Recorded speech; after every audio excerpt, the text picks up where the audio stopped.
The second game of this WPF doubleheader is coming your way. Game 3 of this weekend series between the Hub City Adelitas and the Texas Monarchs. So far, 2 days in, it has been an even split. Today, somebody playing for a series advantage as we get ready for more WPF softball here in San Marcos. Alongside Bill Colhane, I'm Brain Freeman. On Thursday, the Adelitas an impressive 9-1 run rule victory, the first run rule victory in franchise history. But yesterday, Bill, some payback as the Monarchs won Game 2. Yeah, Adelitas very offensive on Thursday, and then trading roles where the Monarchs in yesterday's win, 3 home runs, 3 doubles. We saw Lily Piper a moment ago. She had a double and a home run yesterday.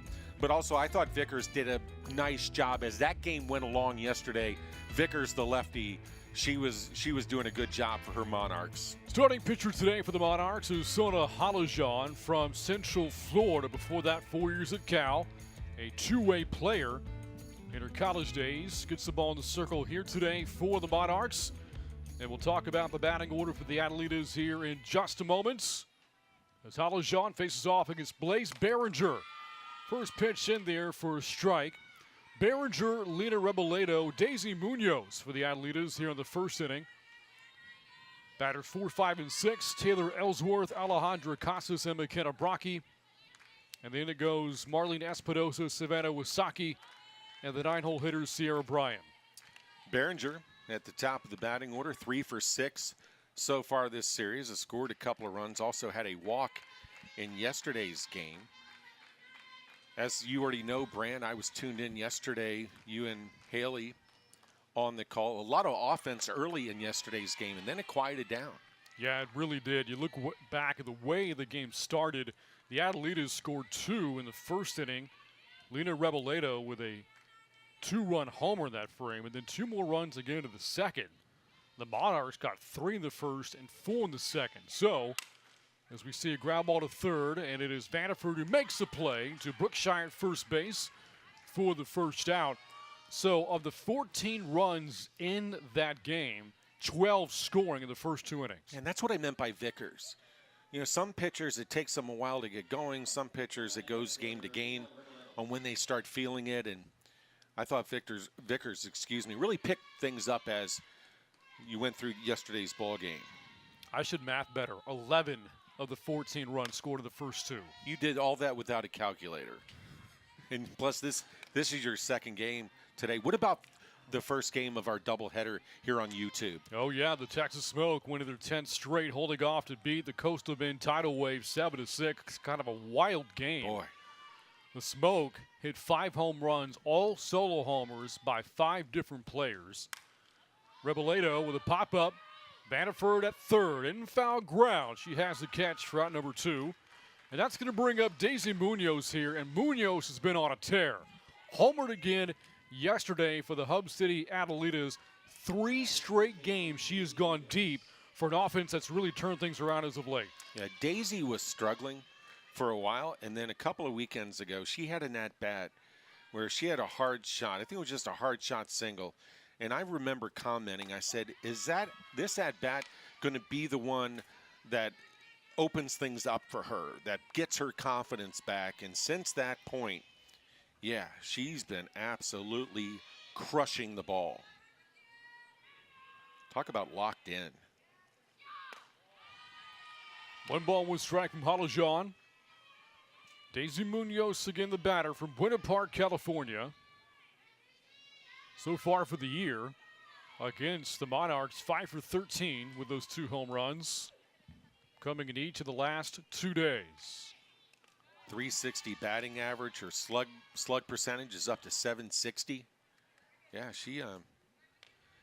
for Hub City to be successful for the remainder of the season, you're going to have to be saying her name a lot. Yeah, it's not like, and I don't want to turn this into the Smoke hour, but it's not like the Smoke where they have 13 players in that in that lineup who can get the job done. Going opposite way this time, and that ball off the glove of Jenna Keene. Tried to go low to make that catch, couldn't squeeze it, and Munoz winds up at second. Yeah, Keene, obviously a hard shot. Maybe it had a little bit of a knuckleball effect. Sometimes as an outfielder, a line drive hit right at you can kind of corkscrew a little bit. Maybe that's what happened there. And so the inning extends now to Taylor Ellsworth. It is an error charge to Jenna Keene. It doesn't take away from the fact that Munoz, yet another at-bat, she barreled up a softball. Ellsworth, good series so far, 3 for 6. Couple of RBI. Here takes a ball low. It gets away from Torres. Couldn't find it, and Munoz is going to wind up at third. Good anticipation by Munoz. You're taught as a base runner. Read the ball out of the hand of the pitcher. If you see dirt, looks like the ball is going to bounce in the dirt, be ready to go, and that's precisely what Daisy Munoz did. So the timeout in the circle, and Monarchs assistant coach Tyler Guttleson is visiting with our third base and home plate umpire Dan Sosowski and Robert Hines, respectively. I don't know if coach is maybe saying that Ellsworth was or got in the way of Torres as Torres tried to retrieve the ball. I didn't see that. Or it could be something totally unrelated. On the ground at third, Vanderford. Again, so silky and smooth over there at third base. Not a whole lot gets by her. After the error and the wild pitch, a runner left at third base. We go to the bottom of the first, scoreless, in Game 3 of this weekend series between Hub City and the Texas Monarchs.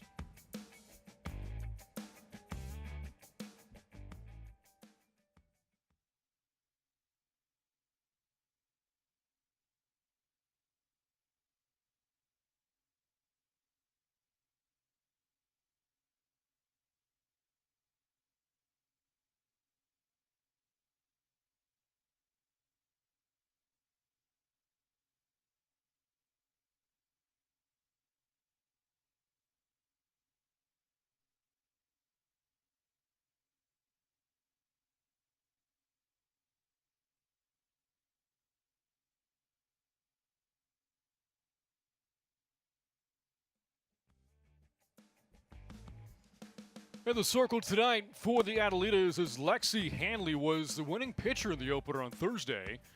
Got the start, went 2 2/3 in what was a run rule victory, only gave up a single earned run. 3 different college stops for Hanley, Ohio State, their final season this year in 2024. Or, I beg your pardon, her in 2022, where she threw 24 complete games. 3 years at Auburn, 1 at Akron, and making her second starts here in Game 3 of the series for Hub City. And now the Monarch batting lineup coming off a season-high 9 runs scored last night. Briley St. Clair bats leadoff. She'll be followed by Kylie Sand and Sarah Vanderford in the first. Lily Piper, the big day yesterday, bats cleanup. And then batting fifth, the catcher Kelly Torres. Susie Brookshire has a homer of the series. She bats 6th. Bottom third of the order, Devin Flaherty, Sarah Fessler, and Jenna Keene. Hanley, obviously a lefty. She's going to get the ball. She's going to attack the batter. Batters have to be ready, and the Monarchs have seen Hanley a few times now. Go back a few weeks ago, pitched an inning against the Monarchs. The Monarchs scored 4 runs on 3 walks and 3 hits. That appearance by Hanley against Texas. And as you mentioned, she was the winning pitcher on Thursday. Just 1 walk, 1 strikeout, 1 earned run in the 2+ innings. Again, we just went through the batting order for the Monarchs. You look at the order last night, and the biggest piece of it was batters 2 through 5. That was a foursome of Sand, Vanderford, Piper, and Brookshire. Those 4 collectively 7 for 16 with 3 homers last night, driving in 6. Yeah, big-time production by the players that the Monarchs expect to get great at-bats from.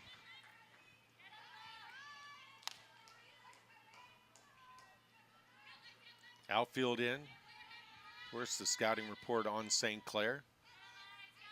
Not necessarily going to be hitting the ball to the wall, but she can slap it, she can spray it around, has tremendous speed.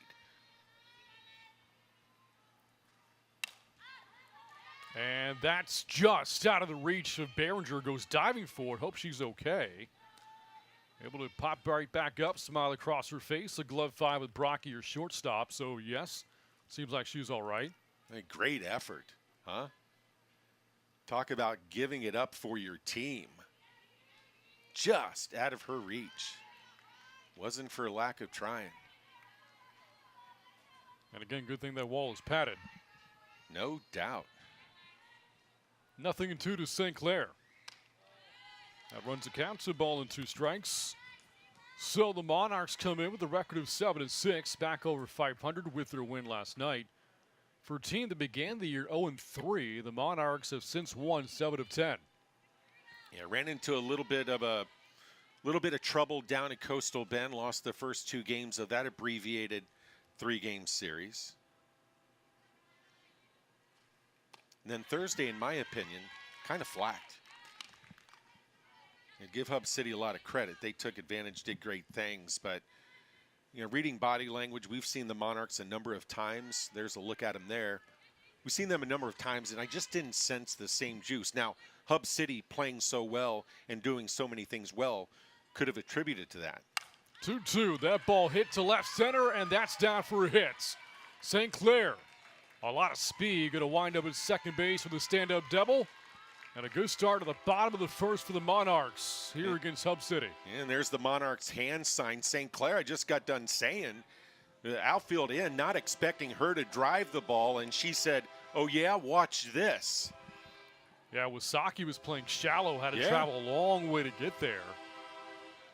Yeah, that's going to be a double anyway for St. Clair, but yeah, when you have all the outfielders pushed in, and that's the 4th double in the last game plus for the Monarchs to go along with those 3 home runs last night.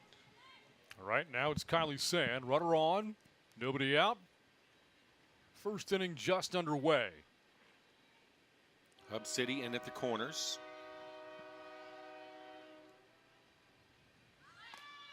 Sand so far in the series, 3 for 6, a couple of runs batted in for the player out of Norco, California. And a great career at Rutgers. Boy, Norco, I've spoken with you about it before, Brant, but in terms of the high school, the prep programs in the U.S., Norco High School, that area, Norco, Corona, my goodness. I mean, we're talking about national championship teams, not, region champs, district champs. We're talking national championship level high school programs.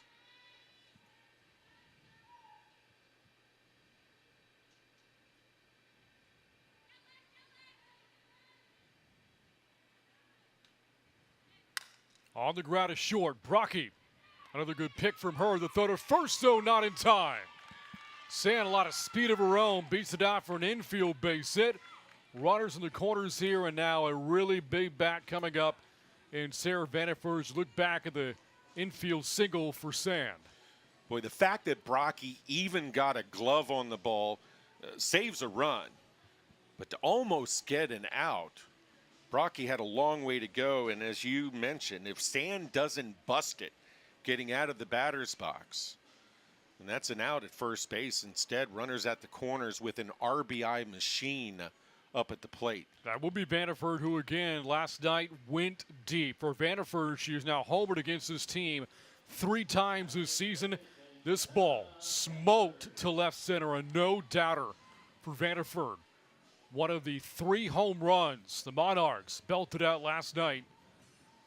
And Vanderford now in 6 games against Hub City, 5 for 16 with 3 homers and 10 RBI. Yeah, I saw a wanted poster in Hub City's dugout. It was a picture of Vanderford. Takes a strike in the inner half here. But jokes aside, this rookie has been nothing short of incredible. A double from St. Clair. She's at third, and Sand, the infield base hit at first. And now the heart of the order coming up for the Monarchs. Early trouble here for Handley. Vanderford rips that one foul. It's 0-2. There has to be some comfort for sure. Vanderford playing where she played for so long in her college career. But I'm going to say this. There could also be associated pressure with playing in your home ballpark. You know, this is your place. The expectations on Vanderford may be a little bit higher than some of her rookie teammates or other rookies in the league. Yeah, it's a really good point. You know? A standard has been set by Vanderford here in her surroundings. Yeah, this is her spot. She's, you know, protecting her home in some respects.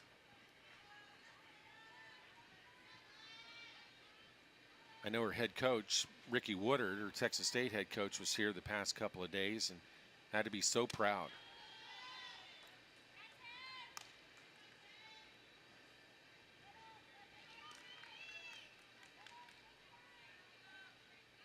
Starting pitching struggled for the Adelitas yesterday. Chloe Temple started the game. The Adelitas went through a series of pitchers. They used 4 in the first 2 innings before Allie Light finally settled things in with the staff, albeit in a losing effort.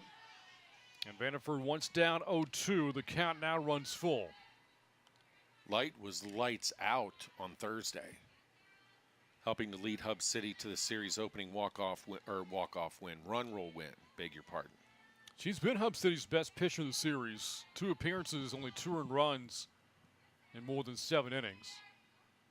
Full count to Vanderford. Swung on. Into left, Bryan coming in, and the catch made on a dive. St. Clair is going to attack from third and score, but well, how about Sierra Bryan? We've seen so many outfield plays made this weekend, and Bryan chalks up another one. Yeah, robs Vanderford of a possible base hit, but because Bryan had to go down to make that excellent play, that allowed St. Clair, who immediately went back to the third base bag, to tag Sear at the bottom of the screen. St. Clair's there. She's her own base coach. As soon as she sees the catch, she is off, and no way you're going to get the speedy St. Clair out at home. The sac fly drives in the game's first run. And out of the plate, Lily Piper coming off a huge game of her own yesterday. 3 hits to include a homer and a double. And we saw think back to opening weekend when Piper homered off Samantha Schau to kind of get her season jump started. That ball punched foul there by Piper. 2 former Ohio State Buckeyes facing off right now. Piper and the pitcher Handley. Great pitcher there. I sense that Piper is a part of the entertainment with her team. Keeps everybody loose. I told you when I walked in with her opening day, she told me that she's the team mom.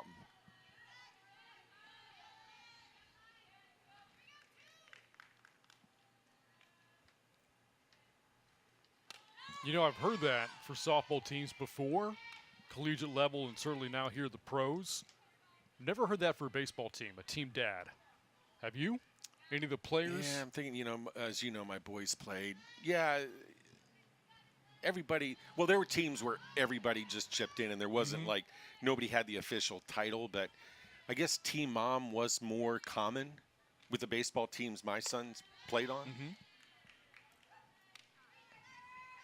But yeah, just people might be sitting there watching YouTube going, what's this guy talking about? But walking in from the parking lot opening day, Piper had her hands full of stuff, like a crate in this plastic Tupperware. And I joked with her something about, you know, that's a lot of stuff in your hands. And a brilliant observation on my part. And she turned to me and she said, yeah, I'm the team mom. And I think she said something to the effect of, it's not a job she wants. But you saw after that previous pitch where she turned, and I think that was Vanderford and Sand, maybe Flaherty over in the dugout, and Piper had them laughing.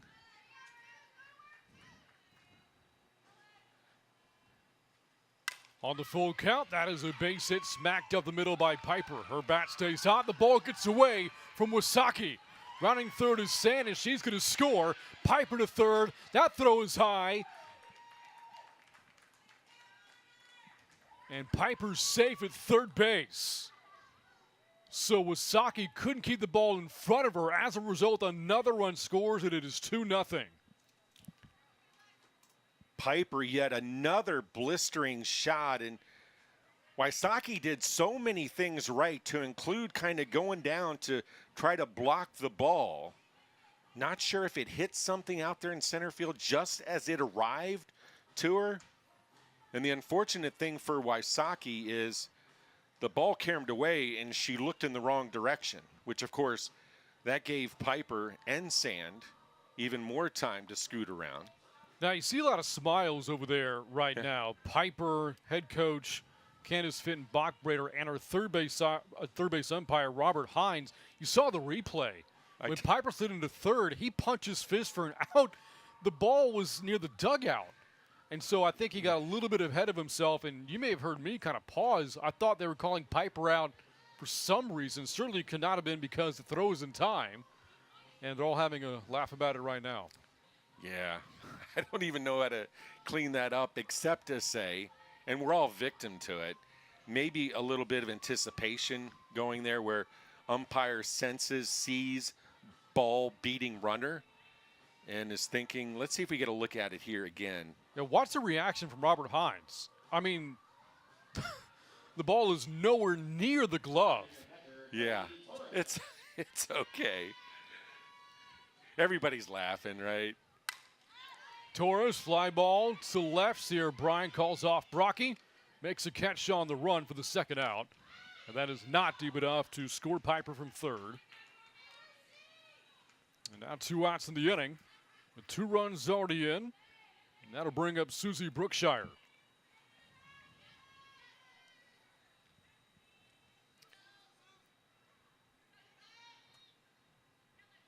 Two-out RBIs, something discussed repeatedly.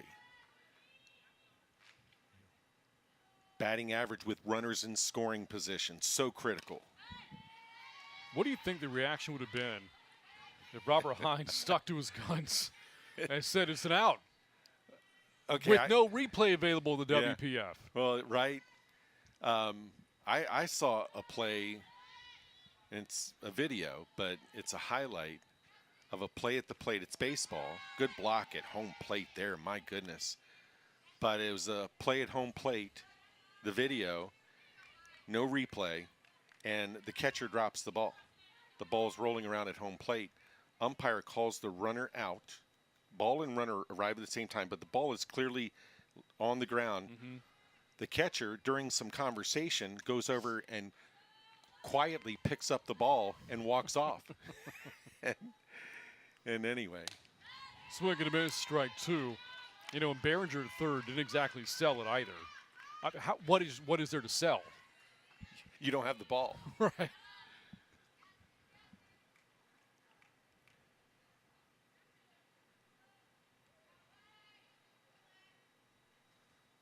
Brookshire with a fly ball high in the air into center. Wysocki makes the catch in the frame, but the Monarchs strike for a couple of runs against Lexi Handley. And with that, a 2-zip lead, playing for their second straight win. We head to the second inning. A lot of 2s in there. 2-0 Monarchs on top.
Couple of runs on 3 hits for the Monarchs in the first inning, and so now Sona Halajan has a 2-0 lead as we head to the top of the seconds on this rainy Saturday night here in San Marcos, Texas. Or as the jerseys tell you, San Marvelous. The Monarchs were the alternates Here tonight, Halajan from San Anselmo, California.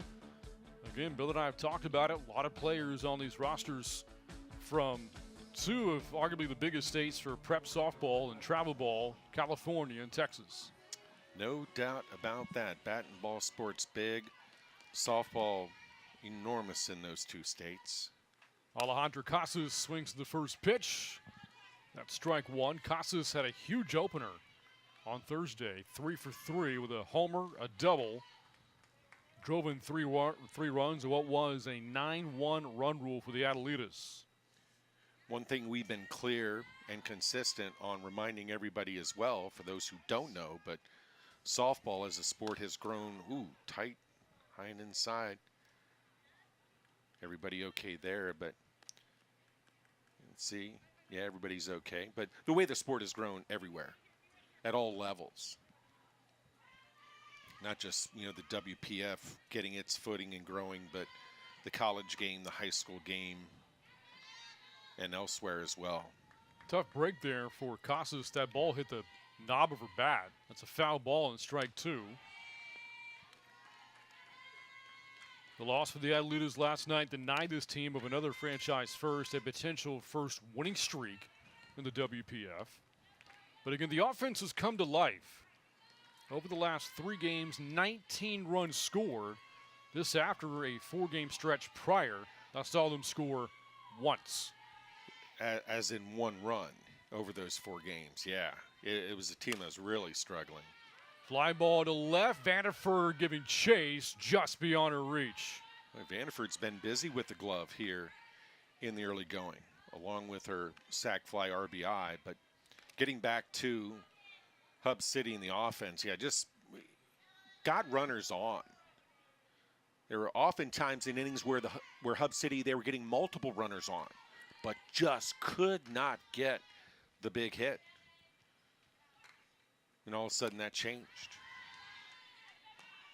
I think a part of it, quite honestly,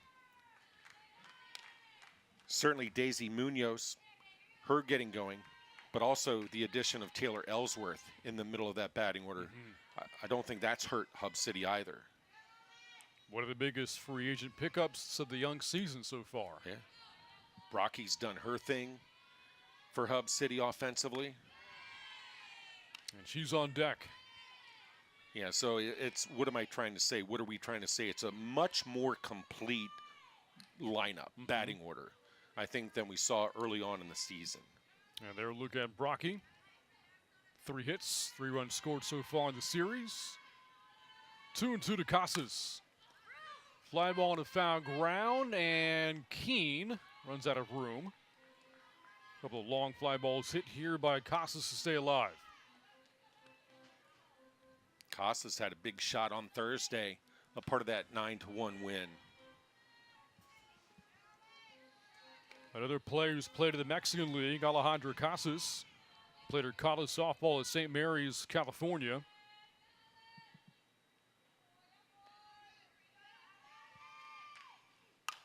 Fly ball to center. A lazy fly. St. Clair handles it with ease, and 1 away here in the second.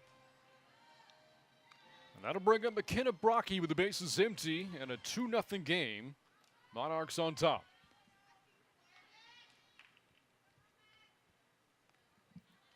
You're a pitcher, your job description, the very first item, it says throw strikes. But when you have a 2-0 lead, your offense gets going in their first at-bat, you really want to hammer the strike zone.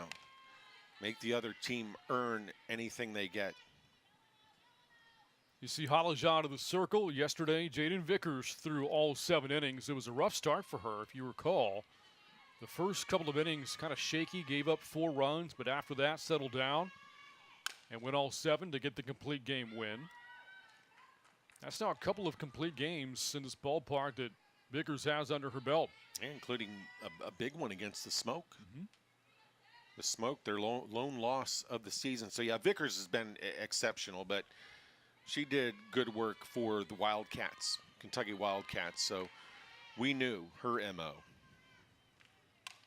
Crowd back for strike 2. With that win for the Smoke earlier today, Bill talked about that really weird but yet tight game between the Smoke and Tidal Wave. Well, the Smoke now 13-1. They've won 10 straight. Finding ways to win. Well, they certainly have accumulated the run rule wins, but in games where everything doesn't go perfect for them, they have that moxie, they have that ability, those traits where they do what is necessary to win the game. But in Coastal Bend, a lot of fight today. Oh. They were down 3 in the 7th inning, scored a couple of times, and the tying run was on base when the game finally ended.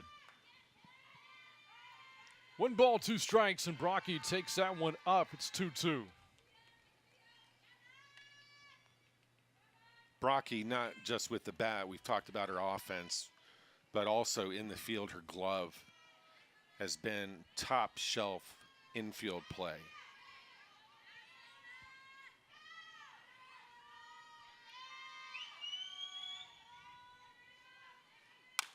Ground ball to third. Vanderford.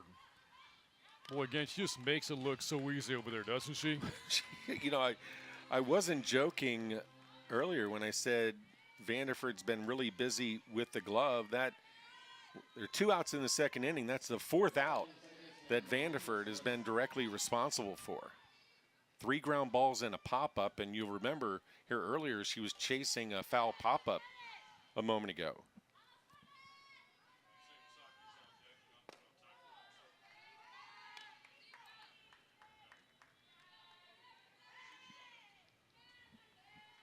Out of the plate, Marlene Espinosa. A bat in her hands for the first time of the series. Nobody on, 2 away. Halajan looking for a 1-2-3 frame. Caps give it a ball and a strike. Not sure if we can pick it up, but Brookshire, the first baseman. Vanderford's back at third, but Brookshire at first. See her in the background there? She's coming in. Ground ball up the middle. Halajan fields, turns, and fires to Brookshire. That's going to end the inning. So Halajan does get that 1-2-3 frame. Makes a play herself in the circle, defending her own position. And with that, the Monarchs still on top, 2-0 as we go to the bottom of the 2nd.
Talked about her earlier. Candace Fenton Bachbrader earlier in the game was having a laugh with the third base umpire Robert Hines and her base runner Lily Piper after kind of a weird call by Robert Hines at third base. Emphatic out call at third on a base running play for the ball that was nowhere near the glove of the third baseman. And there she is talking to yesterday's winning pitcher. We've talked a lot about Vickers and the job she did. So Coach, I think, is just telling her, reminding her, yeah, you did a great job yesterday. Thank you very much. And 1 pitch into this inning, Devin Flaherty quietly grounds out to first base. 1 pitch and 1 out for Handley here in the 2nd. Against the Monarch team that now has a lead of 3.5 games over Coastal Bend for 2nd place with the Tidal Wave losing earlier today.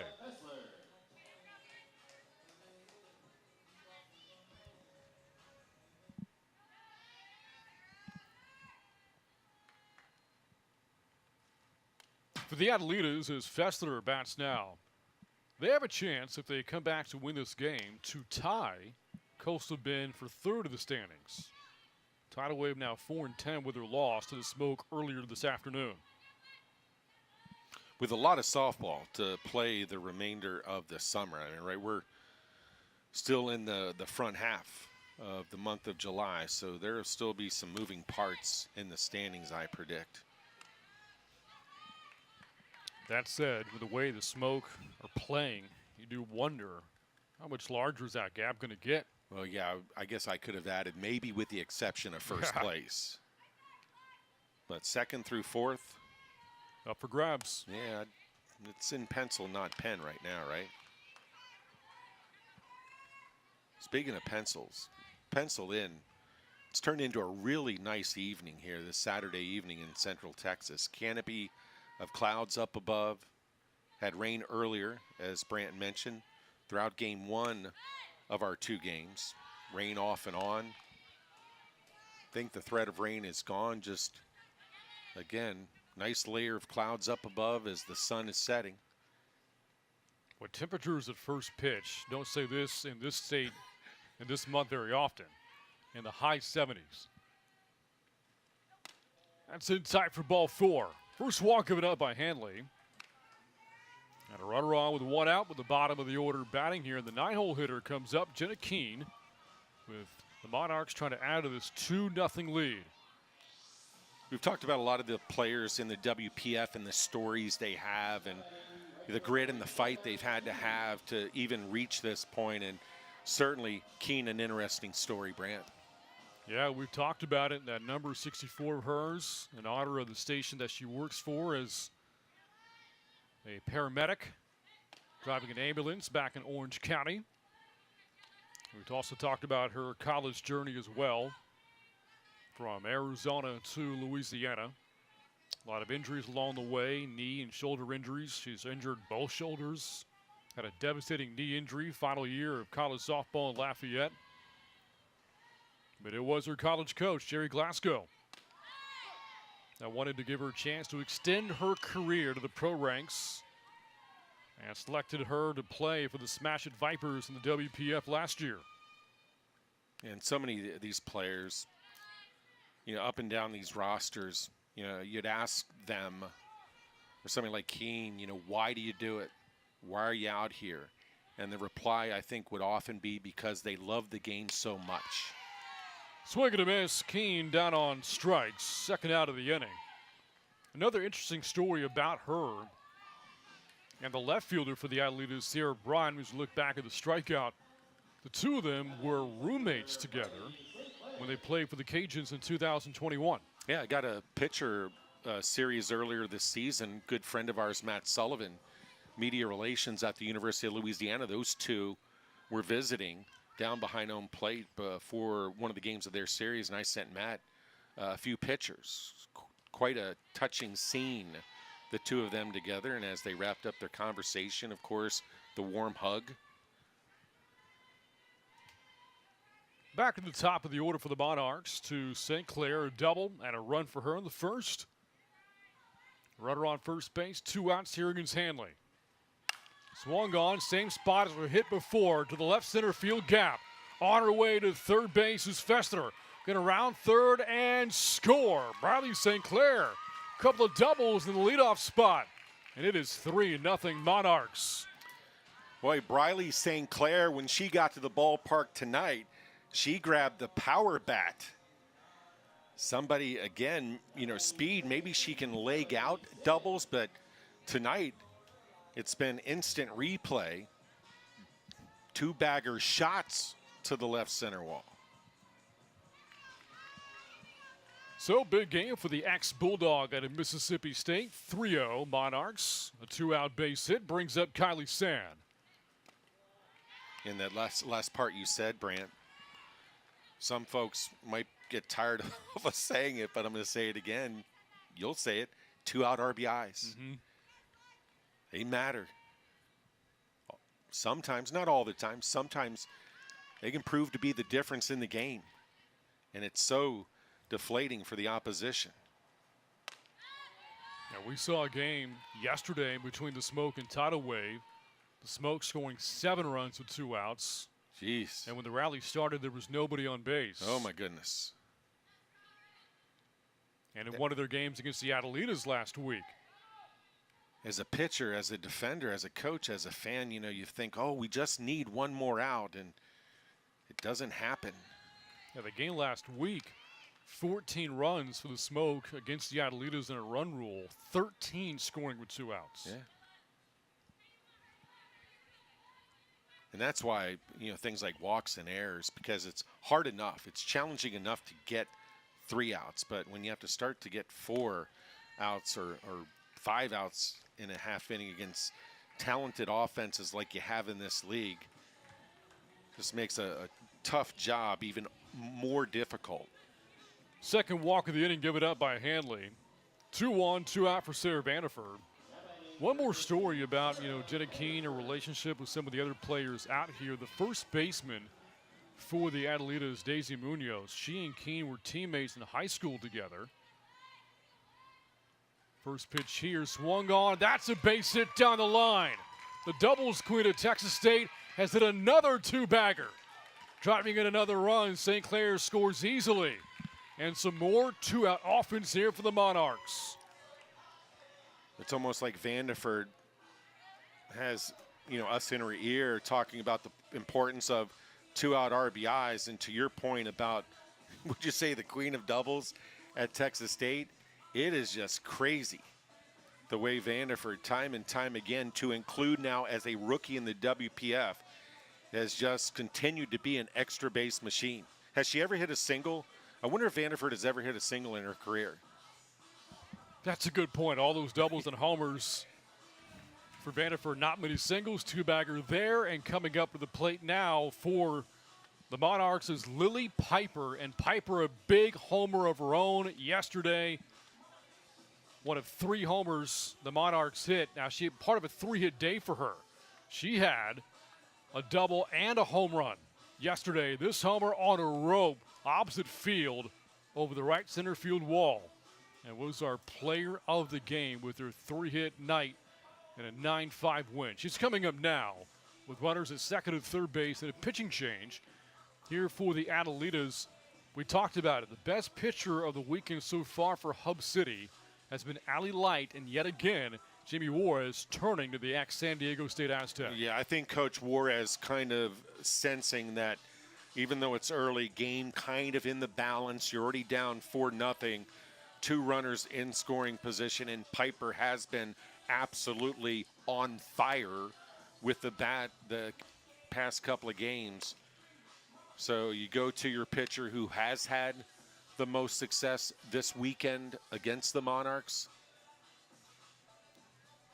A tough outing for Hanley. Inning and 2/3, 5 hits to the point, 4 runs surrendered. Couple of walks. So Light comes in. 3rd straight game, making an appearance in the circle here. But well-deserved. We went through the numbers, been effective against this lineup.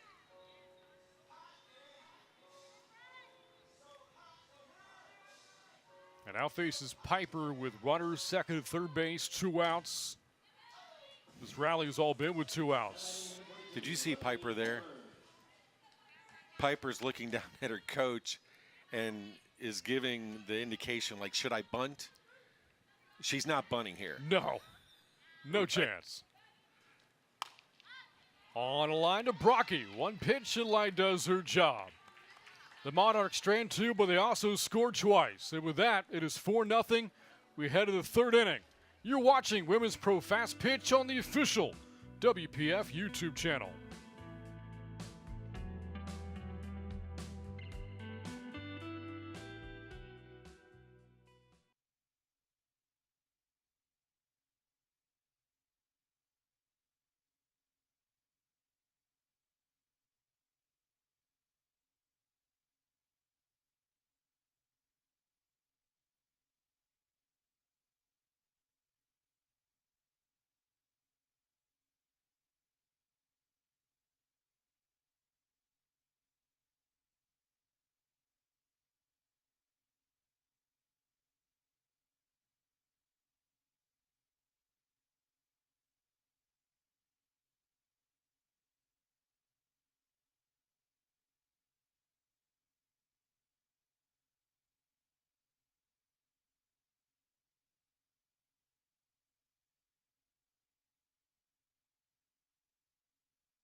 In the game yesterday, a lot of offense early from these two teams, and one of the big swings, a Savannah Wasaki triple. Now you see it coming off the bat.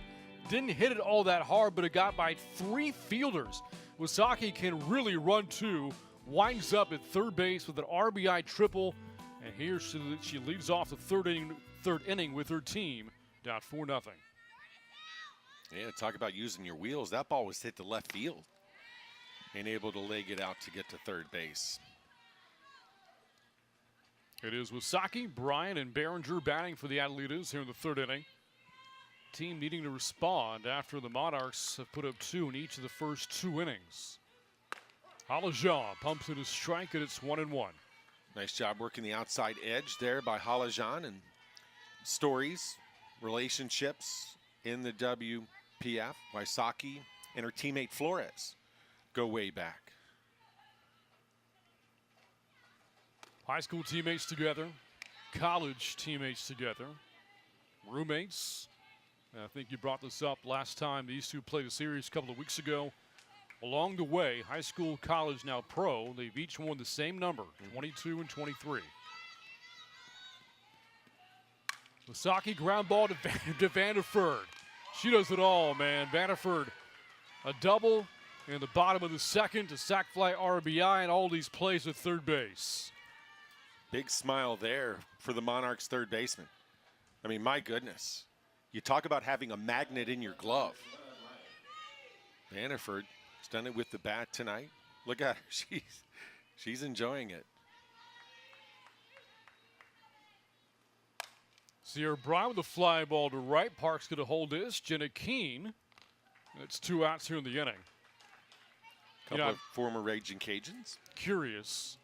You know, when we get to the end of the year, the end of the season awards, is it an all-league team? Is it defensive player of the year, offensive player of the year, etc.? I wonder how much Sarah Vanderford is in contention for some of these awards. Yeah, as a rookie. I know she'll be in the conversation. She'll have a seat at the table.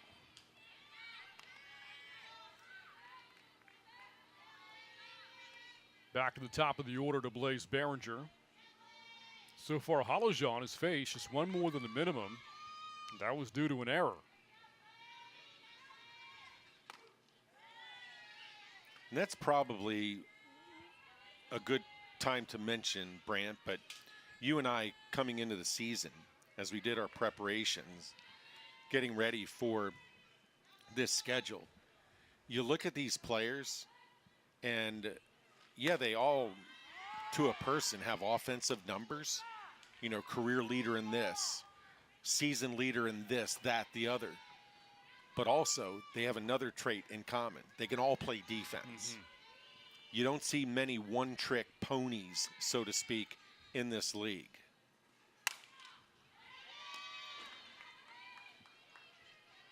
I mean, you hear the term, 5-tool player, and if you're going to be a pro, you better have at least 4 of them. Right, yeah.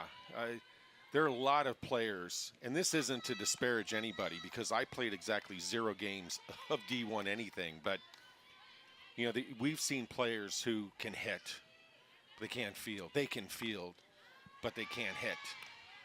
Or, maybe there's something else in their game that isn't quite to the level that you see out here in the WPF.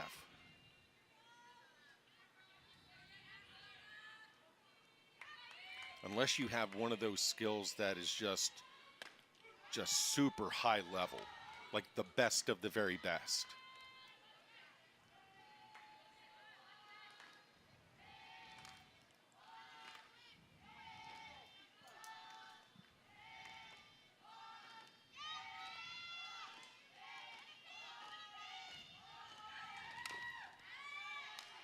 Good job fighting off the pitch there.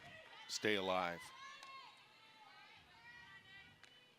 So to Halajan again to the circle. Wrapped up her college career in Orlando, the Big 12 this year. UCF, her only season with the Knights.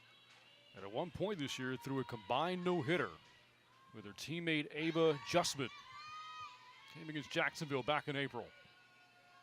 Now in her first year as a pro, 3-2. Chopped towards Vanderford with a bare hand, but the throw not in time. Behringer good speed. But the attempt was there from Vanderford. Didn't bother with the leather, right in the bare hand on the pick.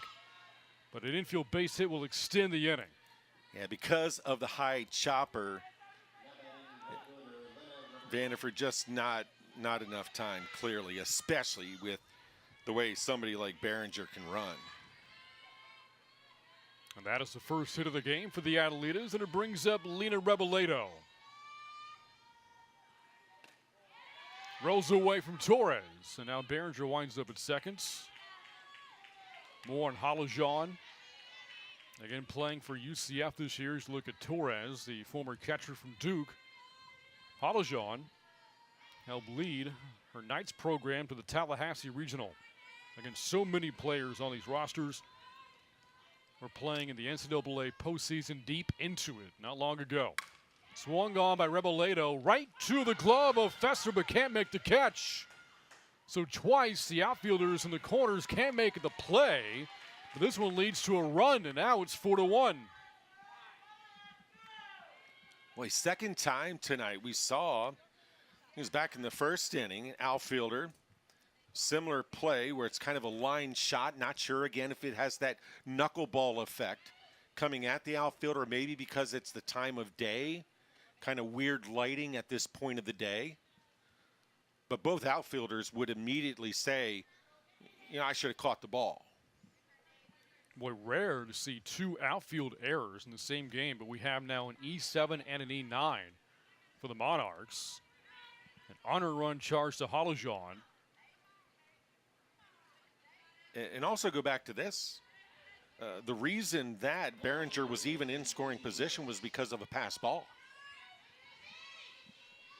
Now one of the hot bats, Daisy Munoz, is up with 2 outs. First pitch in there, a strike from Halajan, 0-1. Started her off with a change. You have to change speeds, change spots, especially against a hitter like Munoz, where the ball's looking like a beach ball coming in there.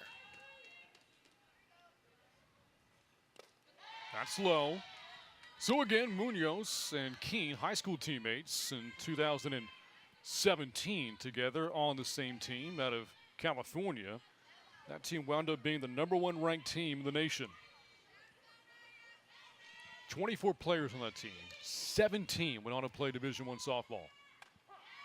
And strike 2 there, another off-speed pitch.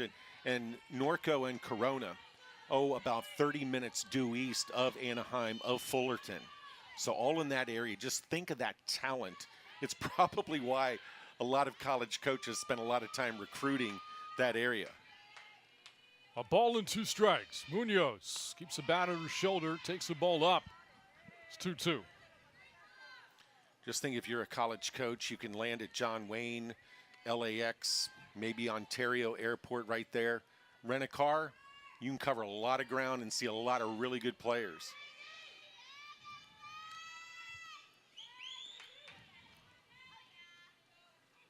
Swung on to the shortstop. Good pick from Flaherty. Throw to first is on target to Brookshire. But now the Adelitas are on the board. A 2-out run scoring courtesy of an error in the outfield. We head to the bottom of the 3rd inning in a 3-run game. Monarchs 4, Adelitas 1 here in San Marcos.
Some of the local EMS in attendance here today.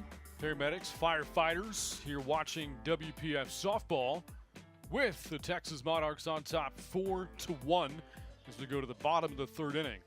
Yep, want to thank them and all of the first responders, not just here in San Marcos, Hays County, Central Texas, but elsewhere as well. Those of you tuned in, we mentioned Station 64 back home in California for Keene. Her dad, a big part of that team while she's playing here for her team. The last few fans, by the way, we saw there in the Monarch t-shirts, I believe to be the family of Emily Hott.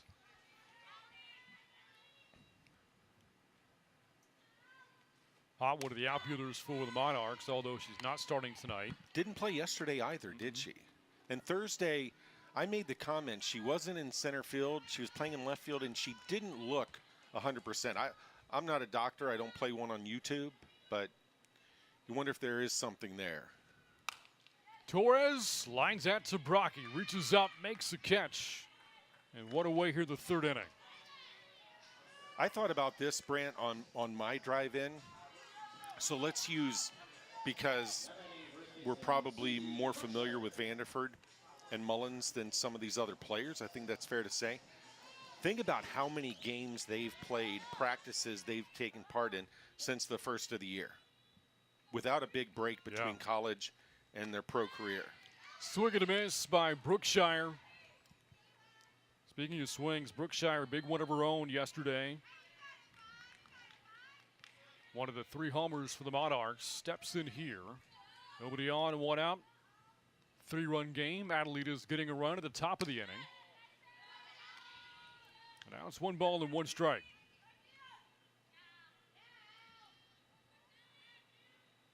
And this season, her 3rd in the WPF.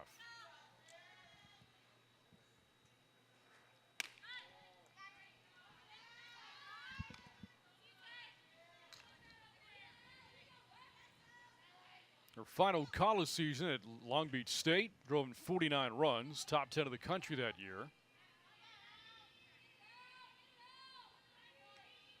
A lot of California stops for Brookshire in her college career. Here she flies out to right to Rebolledo for the second out. Brookshire played at Long Beach State, San Jose State, and Sacramento State.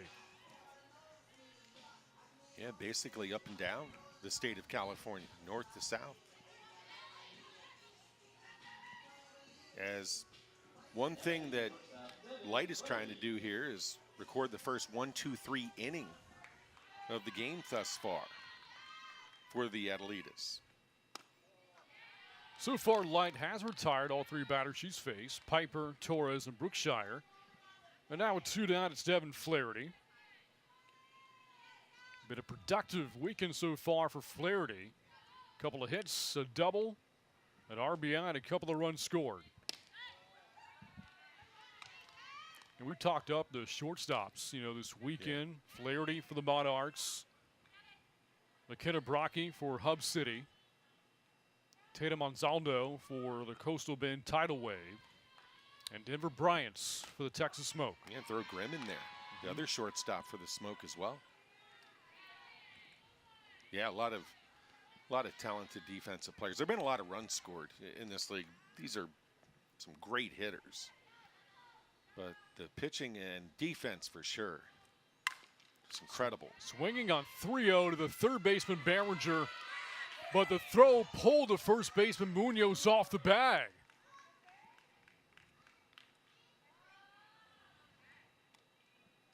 Boy, get a look at it again. It was an incredible play at third.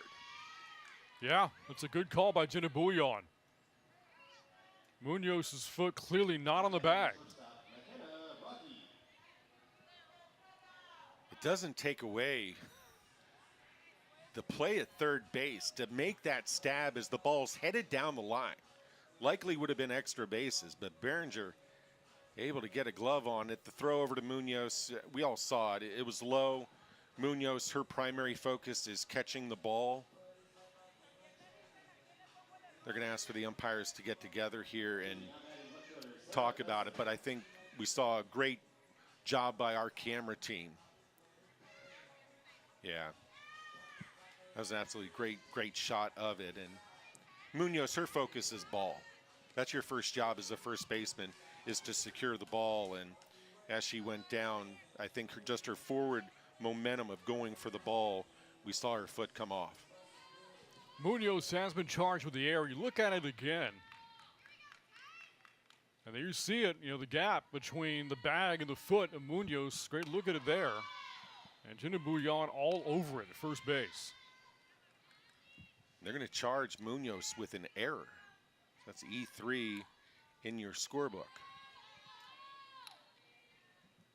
Fessler batting for the second time.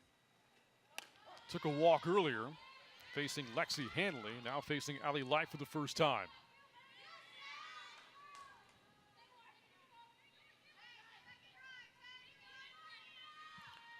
So much for a 1-2-3 inning. Yeah, so much for that.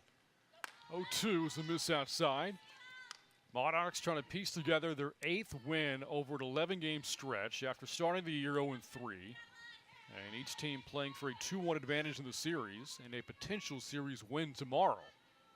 That was a good waste pitch by Light, though. Just off the outside edge, put the batter in conflict, and ran it back up and in. Fessler with a good effort at fighting that pitch off.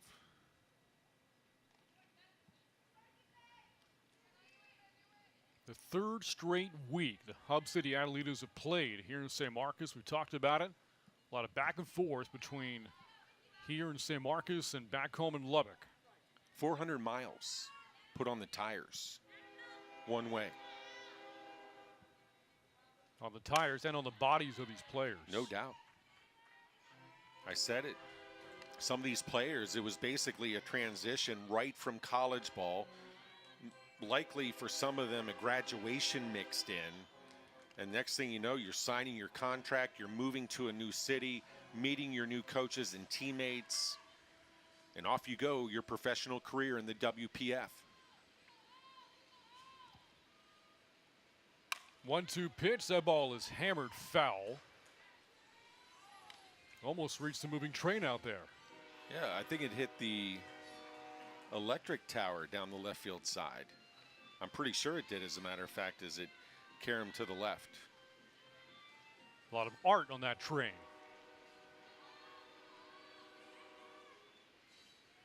Here's the 1-2. That's in the dirt. Ellsworth, the throw is high, it sails into center, and now Flaherty takes off for third. The throw there, not in time.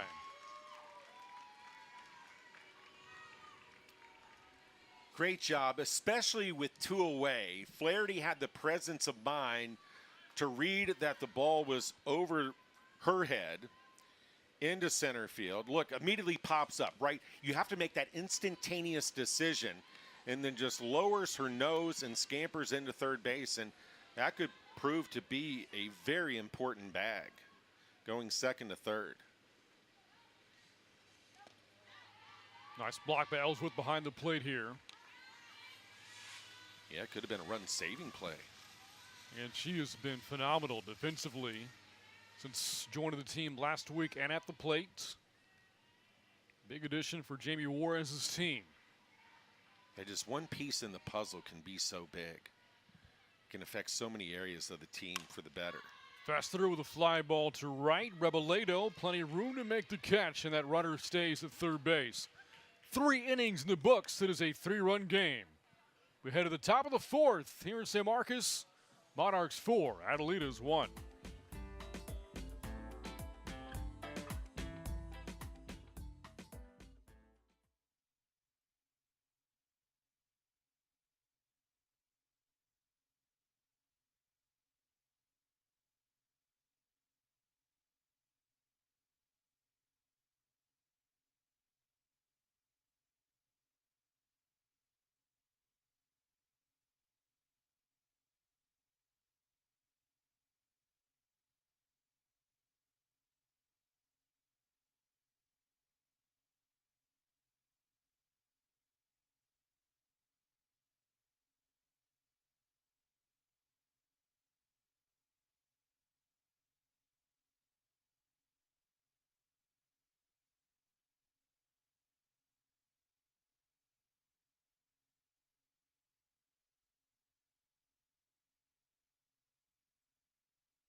It's been a back and forth series between Hub City and the Texas Monarchs. Adelitas in that dugout won the opener Thursday in convincing fashion. Maybe the best game we've seen them play all year. A 9-1 rout to the Monarchs, but Texas bounced back with a 9-5 win last night and leading this game 4-1 as we go to the fourth inning. Ellsworth is talking about her work behind the plate, now at the plate here to lead off the fourth inning. Bunt put down. Halajan fields, fires in time to Brookshire. Outstanding defense by the pitcher, getting out of the circle, and a quick transfer. Gets rid of the softball in a hurry. Look at that. Those hands just whips it over there, and good job of going down and getting the ball by Brookshire. Tonight's game hasn't always had good defense. You and I had the conversation between innings, Brant. Yeah, we've been talking up, the infield play and the outfield play in the WPF this year for good reason, as Casas pops up and Brookshire is there for the second out. Yet in this game, there have been 5 errors so far, 3 for the Adelitas and the 2 for the Monarchs. Just to give everybody a reference point, yesterday's game, in which there was a lot of offense, a lot of runs scored, each team with 1 error. And these teams not known for committing errors. What am I saying? The 2024 season, everybody in the league seems to have very good defense. The 2 for the Monarchs particularly puzzling. It's rare at this level you see outfield errors made on fly balls that the fielder should have caught. Rocky slices that foul. Ball's right at him, right? And for the Adelitas, that shot that went into center field, Wysocki, the center fielder, was right there, and it looked like the ball just kind of took a bad hop at the last moment, kind of skipped away from her.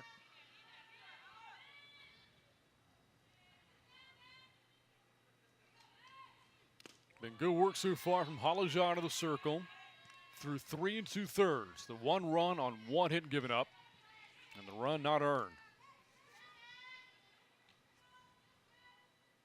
She was one of 3 UCF players to sign pro contracts following the end of the college season, along with Jada Cody, who plays for the Texas Smoke. There's a fly ball into foul territory. Now will actually stay fair. The catch made by Jenna Keene. And a 1-2-3-4 through Sona Halajan. Our first 1-2-3 frame, with the second rather of the day for Halajan. We go to the bottom of the fourth, still 4-1 Monarchs.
Monarchs looking to go up 2-1 to the series this weekend, leading 4-1 against Hub City. Allie Light in the circle, relieved Lexi Hanley in the second inning.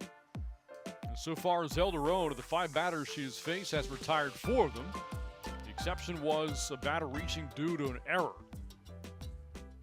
Light again has pitched well this weekend, pitching in all 3 games now.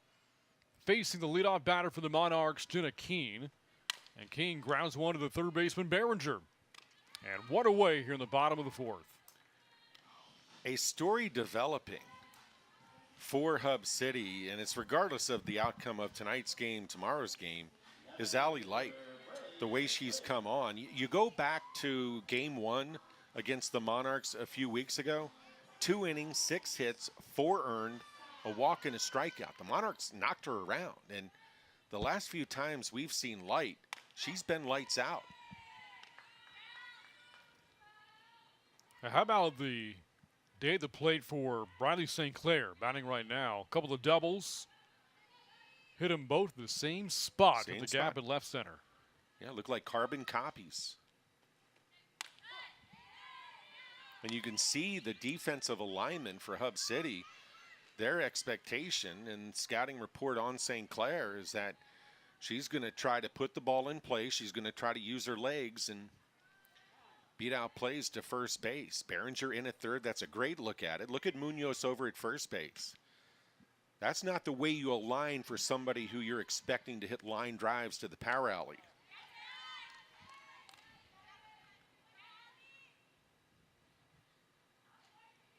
Look at the outfield, the way it's now compressed, especially the left fielder, Brian, is way over towards left center. Strike 3, got her looking. And the first strikeout for Light tonight. And also the first time St. Clair's going to go back into the dugout with a bat in hand. Yeah, I think St. Clair thought that was about a ball off the outside edge. Now, there is the school of thought, and I hear some people out there saying it, with 2 strikes, you have to be in protect mode. But I think St. Clair thought that was even beyond that. There's another strike kind of on that outside corner. How about the top 4 in the order for the Monarchs in this game? Even with that strikeout for St. Clair, they've got a combined 5 for 7. The rest of the lineup, 0 for 9. Sam with a fly ball to the left. Park's going to hold this. Brian will make the catch. And that is a 1-2-3 inning for Allie Lights. Just like that, 4 innings in the books. We head to the 5th in San Marcos. It's the Monarchs 4 and the Adelitas 1. We're back after this.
Bill has talked about it. It is a beautiful setting here. Got a shades of orange and blue and pink with the sun setting here in Central Texas. Near the bottom of the 8 o'clock hour. Great scene of the Hill Country. And what is a great setting for pro softball. We head to the 5th inning here in this WPF matchup between the Texas Monarchs and the Hub City Adelitas. Brent Freeman alongside Bill Colhane from Texas State's Bobcat Softball Stadium.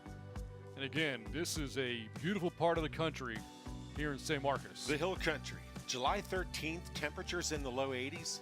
Sign me up for it. Can we have this all year? The whole summer, right? I have a feeling it'll be 100 again before you know it. Probably tomorrow as Marlon Espinoza steps up and leads off in the 5th inning. It was a legit concern, you know, for you and I, and probably for the players and coaches as well.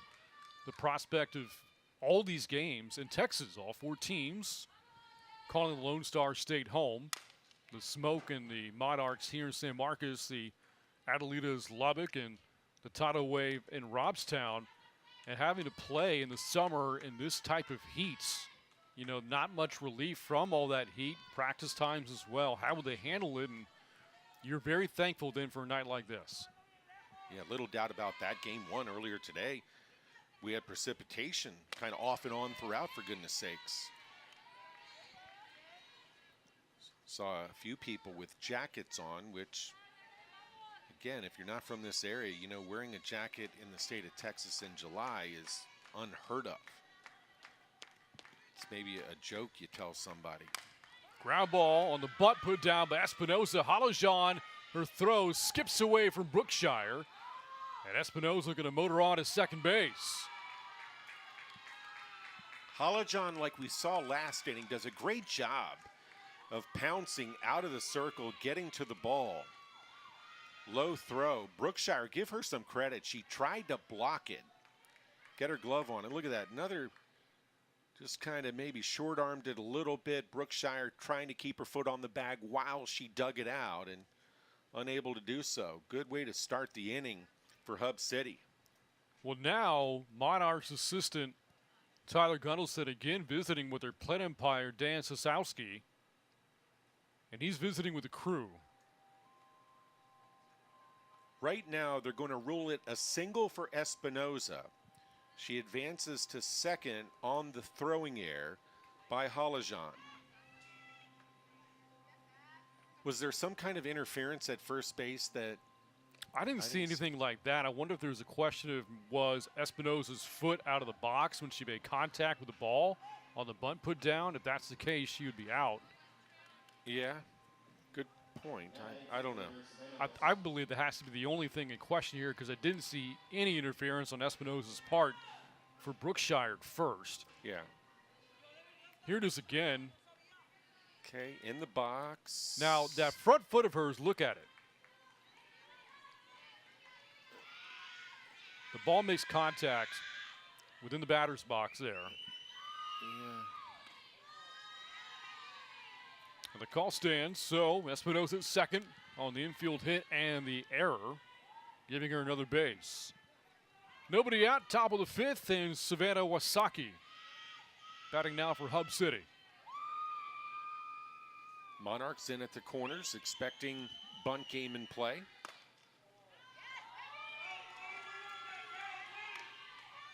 We were talking earlier about the weather. When these two played their four-game series just 2 weeks ago here, a four-game sweep for the Monarchs, the temperatures 98, 97, 96, and 91 degrees.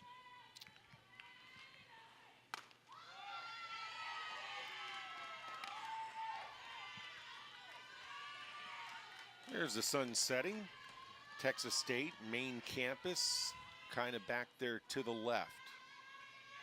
Across the San Marcos River. Yes, Texas State University, a river does run through campus.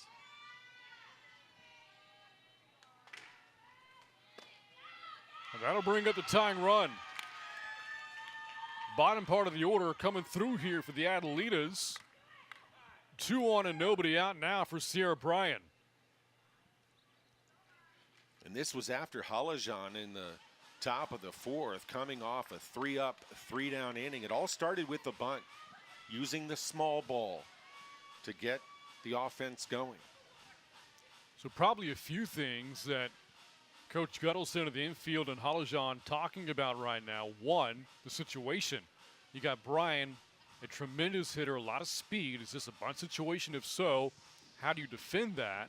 Also, the top of the order is coming up a third time through. And so you kind of wonder for Halajan with a couple of runners on and nobody out, how much longer does she have right now? Activity in both bullpens. Actually, it looks like it could be Aspen Wesley warming for the Monarchs down in their bullpen in the left field corner. Meanwhile, for the Adelitas throwing, Liv Gray is getting loose. Wesley, of course, was the starter on Thursday, and the Adelitas hit her pretty good. All right, so here we go. 2 on, nobody out. The tying run comes up, Sierra Bryan. But a tough series so far. She's 1 for 7. Showing the bunt. And bunts over the top. That's strike 1. Getting back to the visit in the circle for the Monarchs, and you and I have talked about it because it's true. some of these players not familiar with one another, so you do want to reinforce and make sure everybody's on the same page in terms of coverages, rotations. Some of it seems straightforward, but if you haven't played with your teammates for very long, you just want to make sure there's no confusion, especially at a pivotal point in the game like we have right here.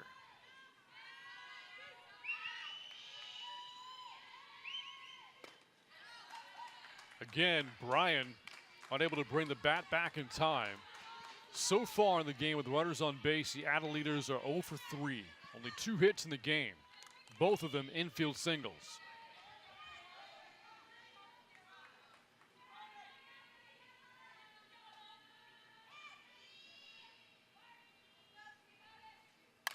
On the ground, up the middle, and a base hit. Espinosa's going to stop at third. St. Clair got there in a hurry. But now the bases are loaded. Nobody out in the top of the order coming up for the Adelitas. And that on a 1-2 pitch. I think it got far more of the plate than Halajan would have liked. St. Clair, great job. Saw the crow hop there. She came up firing. All right, well, things getting really interesting now. Top of the order, bases juiced. And that's ball 1 to Behringer. That's one of the 3 hits on the day for the Adelitas. One thing the Monarchs will talk about when they look back at this game is the bases are loaded, and Brian's ball was the first one that left the infield.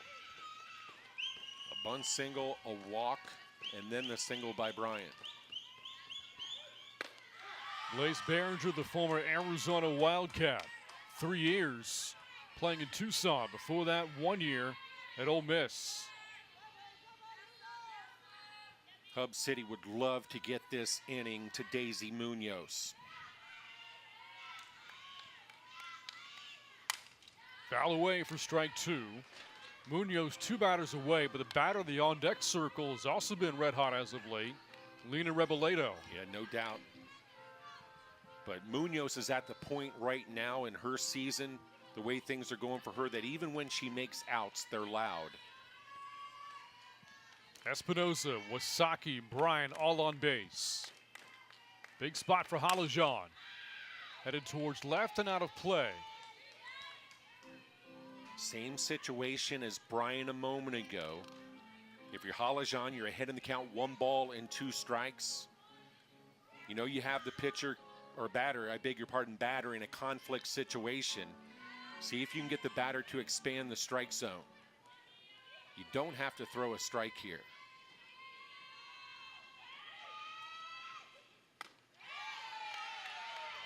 One of the issues for the Adelitas, amongst several, in that series 2 weeks ago when they got swept by the Monarchs, not coming through with runners on base. For that series, they were 3 for 23 with runners in scoring position. It was crazy.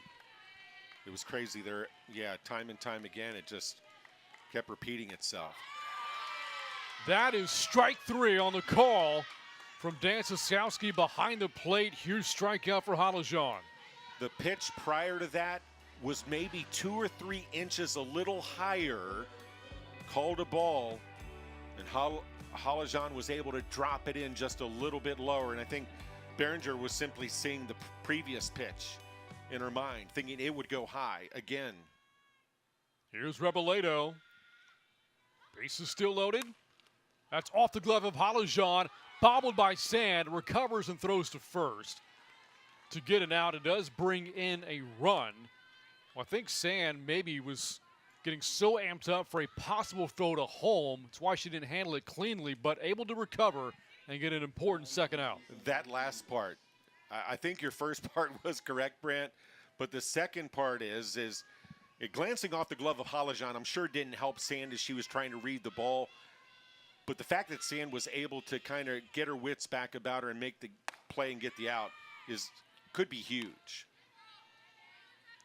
And now if you're Halajan, you're treading lightly here, right? You have the hottest bat for the Adelitas hitting now, second and third.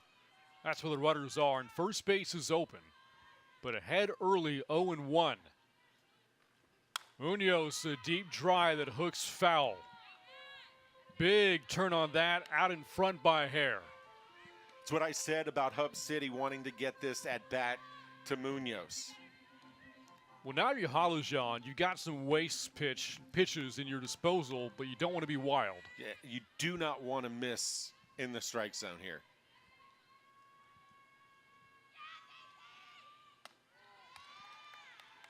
Good idea.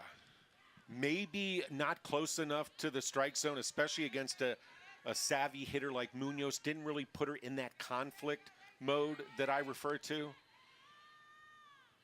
But you still have another pitch to work with here. Both times, last two pitches, Halajan has the plate but went up then low, trying to get Munoz to expand the zone and wouldn't give in. Yeah, the waste pitch again, same as the previous one that was far too high. That was far too low. But if you're the pitcher here, you don't give in. You're ahead 4-2. In the dirt, smothered by Torres, fills the count. Now, the issue you have is you might be thinking at home, oh, we'll just put Munoz on. Take a look in the on-deck circle. That's Taylor Ellsworth. Right? You wouldn't be excited about Ellsworth coming up with the bases loaded. And that's going to happen as Munoz draws a walk.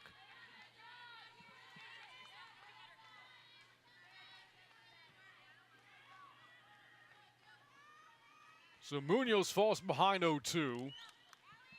And then Halajan not near the strike zone of the next four pitches. Only one ball this inning has left the infield. And here you go, the bases loaded and Ellsworth up. Keep in mind, the runner at second base is Sierra Bryan. She's got the tying run in her back pocket. She can fly. And there's Bryan. Over at third base right now, Savannah Wasaki. And Munoz at first. First pitch of the at-bat is low for ball one. Changes the at-bat. It being 1-0 versus 0-1. A player that knocked in more than 140 runs in her college career. You have to imagine Ellsworth has been in this spot many a time.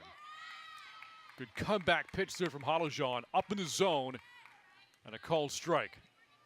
Yeah, middle, but Halajan understanding you're up 4-2. You have to make Ellsworth put the ball in play. This has been a long, laborious half inning for Halajan. So far, just one run has scored, a chopper, and that's through to center for a base hit. Here comes Bryan to tie the game. Ellsworth comes through, and now it's 4-4.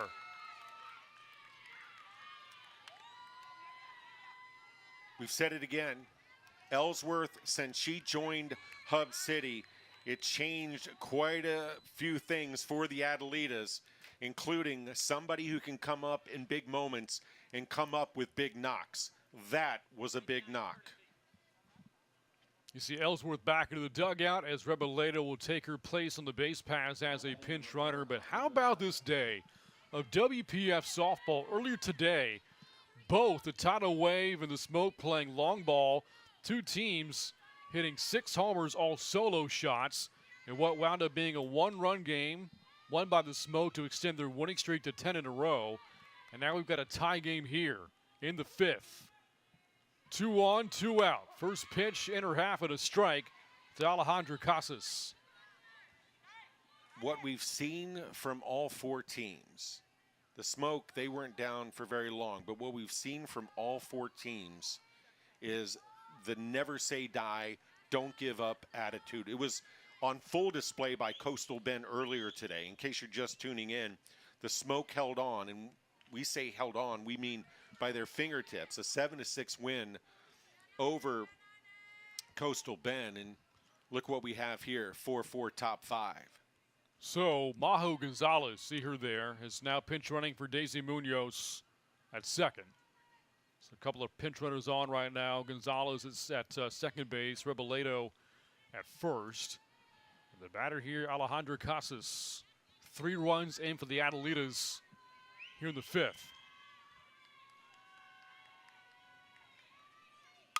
On the ground, Vanderford from her knees, it throws it in time. No! Throw back to third base, got cut off by Flair to the shortstop, and that's going to load him up once again. What an incredible play by Vanderford at third base. Saves the go-ahead run from coming in. Maybe more, who knows. Just bang, bang. Well, yeah, that play at first was so close. So close, and then the throw back across the diamond. If you're a Monarch fan, you kind of get worried there that you're throwing the ball around. But when the dust finally settles, got bases loaded again. Well, you made a great observation there. Since the throw was not in time, you really don't think a whole lot about the play. But Vanderford, more importantly, simply getting to the ball keeps us a tie game. Yeah, and because, I mean, think about it, right? The what ifs. Because Vanderford had to dive, because in her dive she ends up prone, she can't just pop up and go to the third base bag to get the force out, inning over. Her only chance is to make that long throw across the diamond. Which she nearly did. Which she nearly did. So that is now the fourth hit of the inning. 3 of them have stayed in the infield. 9th batter of the inning comes up. Our first game today was Home Run Derby. This has been Manufacture City. McKenna Brocky takes a strike. Brocky's 0 for 2. Entering the inning, Hub City trailed 4-1. 4 hits, couple of walks. And 3 runs have scored. Bases again loaded. 0-1 to Brocky. Pops it up. Sand from second, backpedaling, makes a catch. And the Adelitas will settle for the 3 runs. But again, they have come back to tie the game tying hit courtesy of Taylor Ellsworth. A huge free agent pickup last week continues to make plays for Hub City. We head to the bottom of the 5th. This game is tight, 4-4 here at Texas State's Bobcat Softball Stadium.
Well, we talked about the skyline a few times over. Boy, by the minute, it's getting just even more and more gorgeous. Looks like cotton candy. That it does. We head to the bottom of the 5th inning. Game tied at 4 apiece. The line score is exactly the same. 4 runs, 5 hits, 3 errors for both teams. Coming off a 3-run top of the 5th for the Adelitas.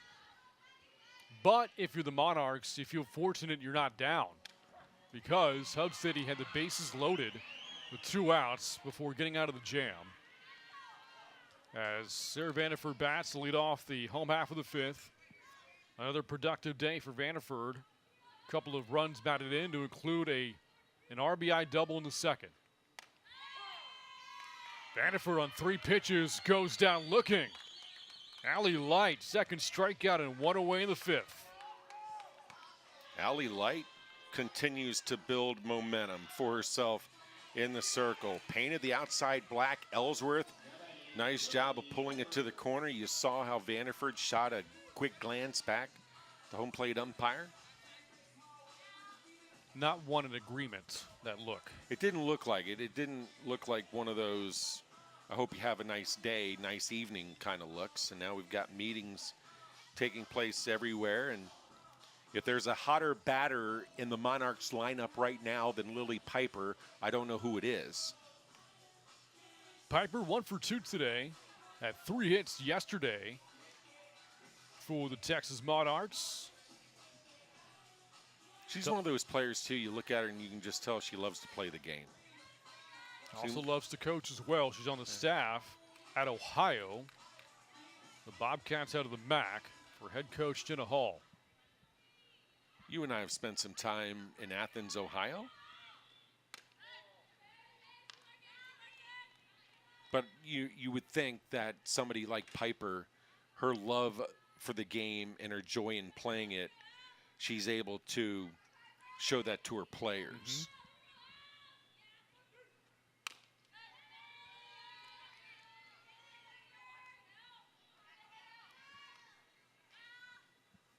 Because if you don't enjoy playing the game, then you're doing it wrong.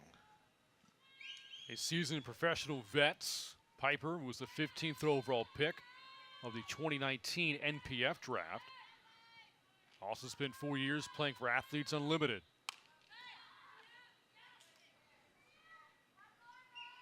Looked like one of those self-preservation swings is Piper saying something that has Briley St. Clair. Looks like that's Fessler back there, has them laughing. We're going to have to get her on a broadcast. For sure. Is there another doubleheader coming up? Like she could join the booth during the other game? Well, there's tomorrow. Piper up the middle, over from second, and the throw is in time for the outs. Marlene Espinosa, an off-balance throw, able to make the play, 2 outs here in the 5th inning. Yeah, it's funny how good offense can lead to good defense, and talk about a long way to go and then throwing back against her body, against her momentum. Accurate throw right on the money, and a nice stretch by Munoz, who's back in the game. Good stretch by her over at first. Our Hub City dugout loving it too. Torres looks at strike 1. This game pivoted on a dime. It almost looked like the Monarchs, they had 4-1. Everything, Halajan in the circle, everything going great, and then it just turned, and we've got a brand new game, and feels like all of the momentum is in the Adelitas first base dugout. I'll tell you a big reason why has been the pitching of Light. You came into the game in the 2nd inning after the Monarchs had scored 4 runs. But since then, she's held the lineup scoreless as that pitch is in there for a strike and has not given up a hit since coming into the game. Yeah, she looks different pitcher than what we saw 3 weeks ago. Along the way, a couple of strikeouts, so I really believe it's been her pitching that has given this team a chance to claw back into the game, which they have. What you're doing in the circle and what you're doing with the gloves defensively can translate to your offense, and vice versa.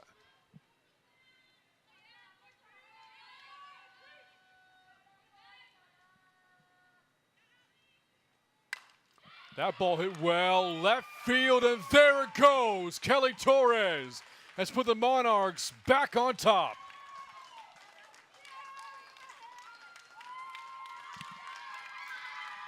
If there's a radar gun, I know it was the fire department out here earlier. The police department's nearby, and they have a radar gun out.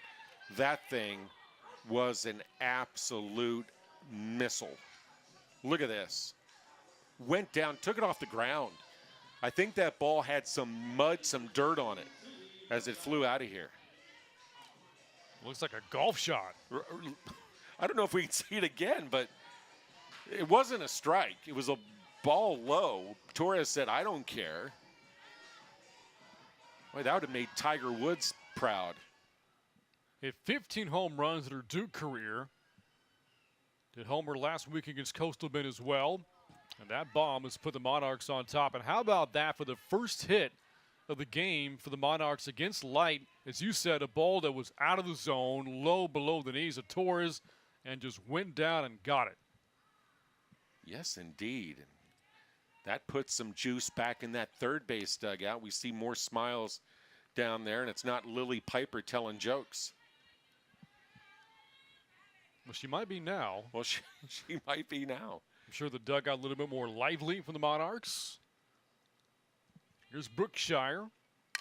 On the ground is short. Brocky backs up, fires, got it in time. But the Monarchs, after giving up the lead, have taken it right back. On the homer by Torres, it's now 5-4, Monarchs on top. We head to the sixth inning in a tight game here in San Marcos.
A change in the outfield for the Monarchs. Jada Kearney is into the game in place of Jenna Keene, the former Georgia Bulldog. There you see she's got her Bulldog mitt ready to go in the outfield. And also a change in the circle. Speaking of Bulldogs, we go from one from Georgia to one from Mississippi State. Aspen Wesley into the game out of the bullpen after Sona Halajan gives the Monarchs 5 innings. And Wesley inherits a lead 5-4 as we go to the top of the sixth inning. Monarchs on top after the 2-out solo homer hit by Kelly Torres. So you're saying there's a bunch of Bulldogs playing, so does that mean that this matchup, Monarchs against the Adelitas, this has turned into a dogfight? I was waiting for it, man. When you started setting that up, I was wondering where you were going, and sure, it's a dogfight. You and I have worked together for far too long. Far too long. Final line for Sona Halajan, the starter for the Monarchs. 5 innings, 5 hits, gave up 4 runs, 3 of them earned, a couple of walks and a strikeout. But if the Monarchs hold on to win, she would be the pitcher of record. Meanwhile, here's Wesley, who again on Thursday got hit around a little bit by this Adelitas lineup. Sure did, but I think it's applicable to all these players. You have to have the ability to flush it, put it behind you. Wesley was the losing pitcher, went 3 innings, gave up 6 hits, 4 earned runs, 1 strikeout, gave up a home run. Didn't walk anybody. So Wesley continued and continues to throw strikes. Facing Marlene Espinosa. To lead off the 6, swing and a miss, and it's 0-2. And Wesley wasn't just a pitcher back in her time in Starkville. I mean, she was the type of player twice in the same season named National Pitcher of the Week. Quite the resume. Named second team all SEC this year. No balls, 2 strikes. Fouled away. Espinosa had an infield base hit back in that 3-run 5th inning, later scored. Boy, how big was that final out of the inning? With Halajan able to get Brocky to pop up with the bases loaded, preserved the tie, and gave the Bats a chance to reclaim the lead at the bottom of the 5th, which they did courtesy of Torres.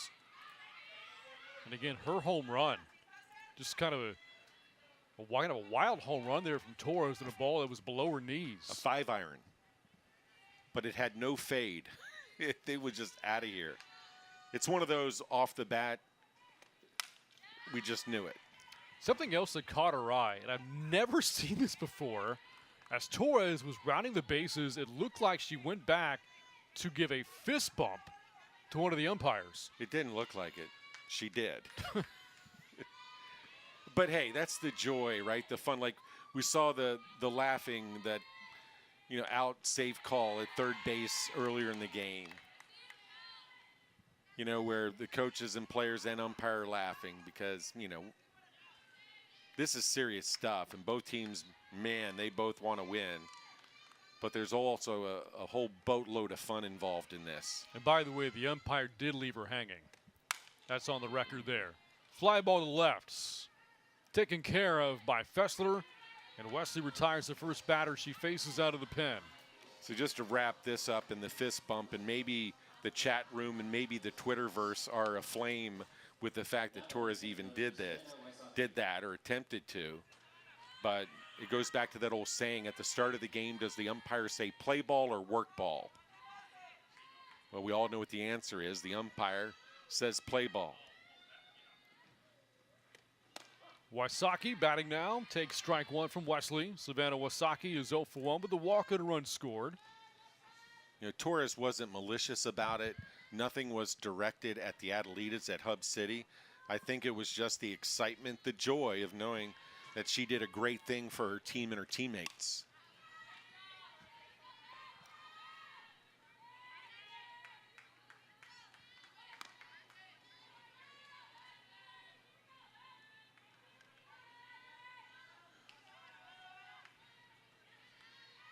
Aspen Wesley has had some really good performances this year. One in a losing effort against the Smoke. Struck her out on 3 pitches.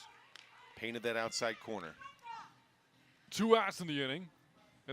And the performance Bill is referencing, as you look back at the strikeout here, in the 13-inning marathon opening weekend between the Monarchs and the Smoke, it was a pitcher's duel from about the 5th inning on between Aspen Wesley and Samantha Shao.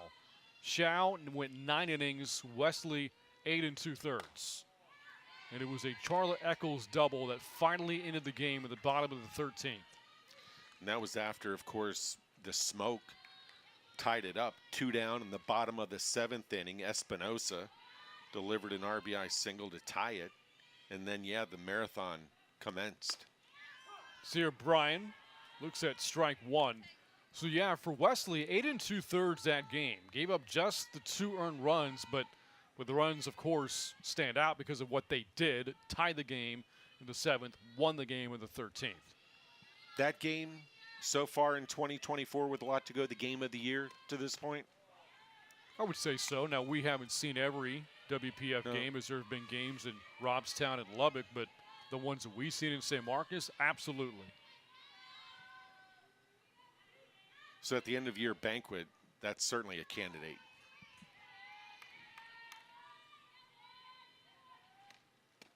Bryan offers and goes around. You know, these two played at a tie game a couple of weeks ago in the series here that the Monarchs did sweep, but there was a walk-off as a part of that series win.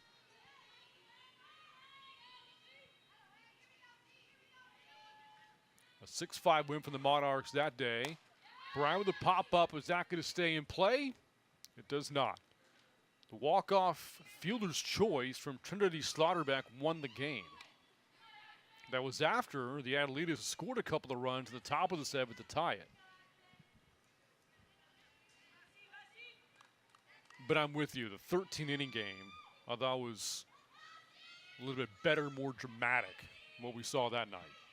Defending champs were involved. Well, that and just kind of felt like at a moment's notice for like an hour plus, that game might end, it may not. I'm just glad, I'm thankful that night we decided to bring our pillows. But no, it was a heck of a game and just one of the many exciting games so far in the WPF 2024. It was a 4-hour game on the dot that night. And it was the second game of the season. Or the third, I beg your pardon. It was the Saturday game. Yeah, and then the Monarchs came back, bounced back, came right back and won the series finale. That's the Smoke's lone loss of the season to this point. A swing and a miss and a couple of strikeouts for Aspen Wesley. 1, 2, 3 go the Adelitas in the 6th inning. Aspen Wesley, good stuff in relief. Looks like she's bounced back after a tough outing on Thursday. And it's still 5-4 Monarchs.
Well, how about the top of the 6th inning for Aspen Wesley? Comes into the game out of the bullpen.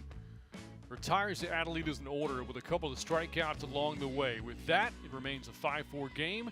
And now the Monarchs looking for breathing room, protecting this one-run lead. It is the bottom third of the order, batting for Canada's Fenton Blackbraiders team. Flaherty, Fessler, and also Jada Kearney. That ball lined, and that is a foul ball, just foul near the third baseman, Blaise Behringer. Boy, flirting with extra bases to start off the inning, that would be enormous, because there's one thing that we've learned today and this season is that a one-run lead is precarious. The way these teams can mount offense in this league, especially the way Hub City's gotten their offense going as of late. I know you and I both like to do this when it's tight and you think about the next inning when the game is on the line. Who's coming up? For Hub City, guess what? Top of the order due up to include Daisy Munoz. Yeah, Munoz, and then I suspect Ellsworth is coming up. In her half and a strike call. It's 2-2. It's Behringer, Robledo, Munoz. If anybody reaches, it would bring up Ellsworth. Yeah, last time up, of course, it was Ellsworth who delivered the 2 RBI single up the middle that tied us at 4 until Torres had other ideas.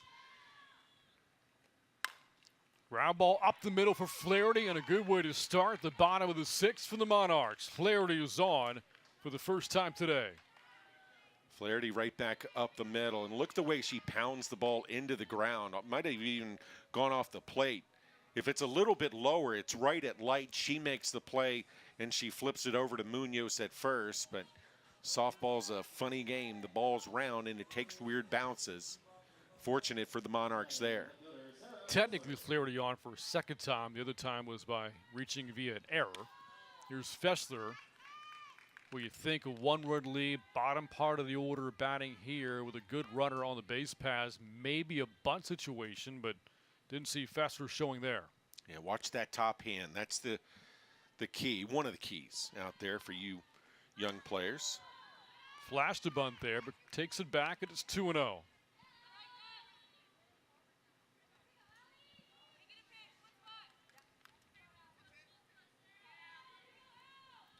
Fessler also moved up in the front of the batter's box. Not showing.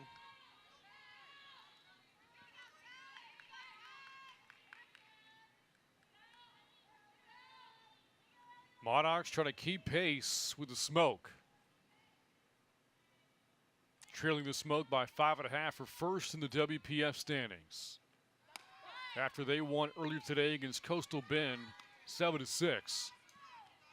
And tomorrow, Smoke playing for a sweep of that series. If they do it, it would be their second sweep of the tidal wave in the last 2 weeks.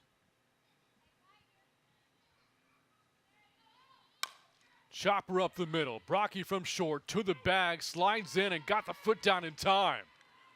You can see her struggling to find her footing, but was able to recover enough and get that play at second base.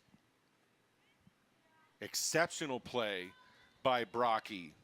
First of all, not easy to come up with a ground ball because Brocky understands the timing of it. It's going to be a bang-bang play at second.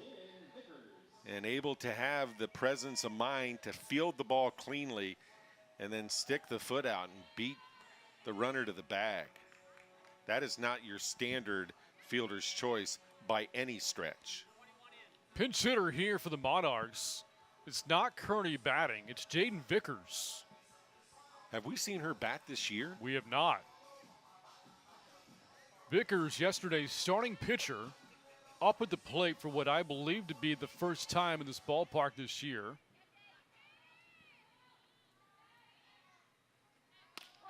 And the first pitch in there for a strike. Now, we saw earlier Vickers having a conversation with their head coach. I wonder if it was about the possibility of this happening.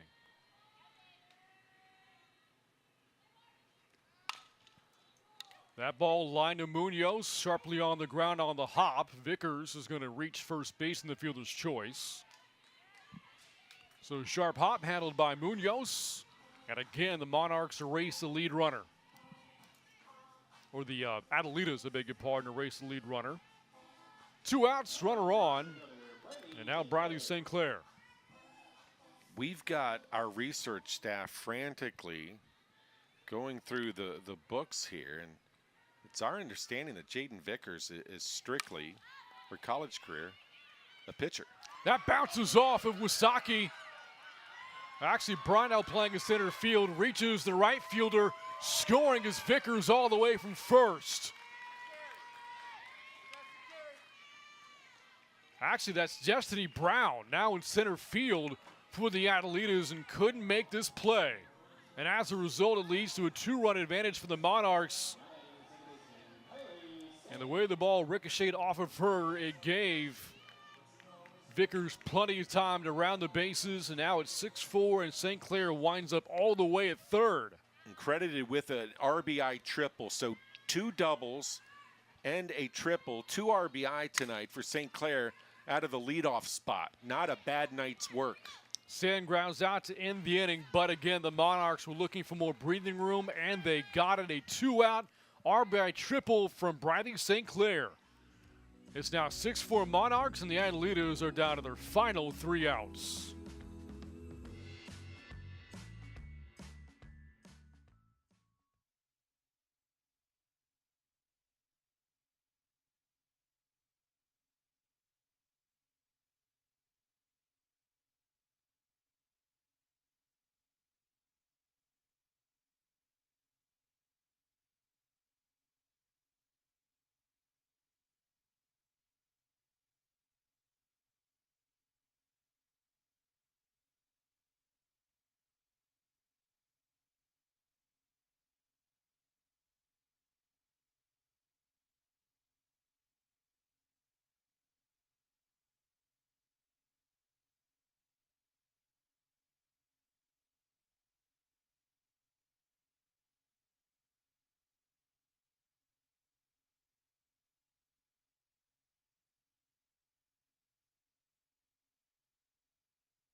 Aspen Wesley trying to close the door on the Hub City Adelitas, and now has a 2-run lead. 6-4 Monarchs on top after a 2-out RBI triple hit by Briley St. Clair.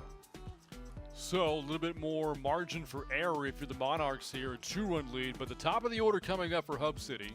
2 up, Blaze Behringer, Lena Rebeledo, and Daisy Munoz. Hey, if you're the Monarchs, the hay's not in the barn by any stretch yet. And Brant, I know you study pitching. What were the final words told to Aspen Wesley before she headed to the circle? Throw strikes. Throw strikes. Up by 2. You don't want to help the Adelitas. It looks like Keene is going to go back into right field. And she is. So Jenny Keene was taken out earlier for Jada Kearney, who was in pinch hit for with Jaden Vickers. So a lot happening in the 9-hole spot in the order and in right field. But Keene is back out there. A good defensive outfielder for the Monarchs. It is St. Clair in center. Still Sarah Fessler in left. Infield defense stays the same. Thank you, sir. And a good infield defense as well. Vanderford, Flaherty left side. Right side, Stan and Brookshire. And will this defense be tested here in the 7th inning? In the first game of the 2 games that we've been fortunate to bring to you folks out there in YouTube land, first game, the Coastal Bend tidal wave mounted a comeback in the top of the 7th and almost tied up the champs, the Texas Smoke. So we learned, as though we didn't already know, this game ain't over. Behringer, leadoff batter, 1 for 3. With the run scored today. If the Adelitas have any possibility of coming back, this is the part of the order you want due up. You couldn't have drawn it up any better. You wouldn't want Munoz leading off, right? because then even if she gets a hold of one, you're still down. You want traffic in front of her. And then Ellsworth.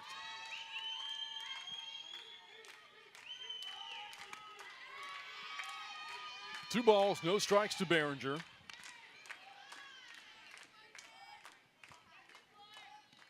Now dugout looking for a rally here for Hub City. Behringer, a career .313 hitter, Arizona. Hitters count here. Wesley able to attack the strike zone that time, and outs 2-1. Wesley showing the confidence in her off speed. Even though she's behind in the count, is able to drop that in over the outside corner.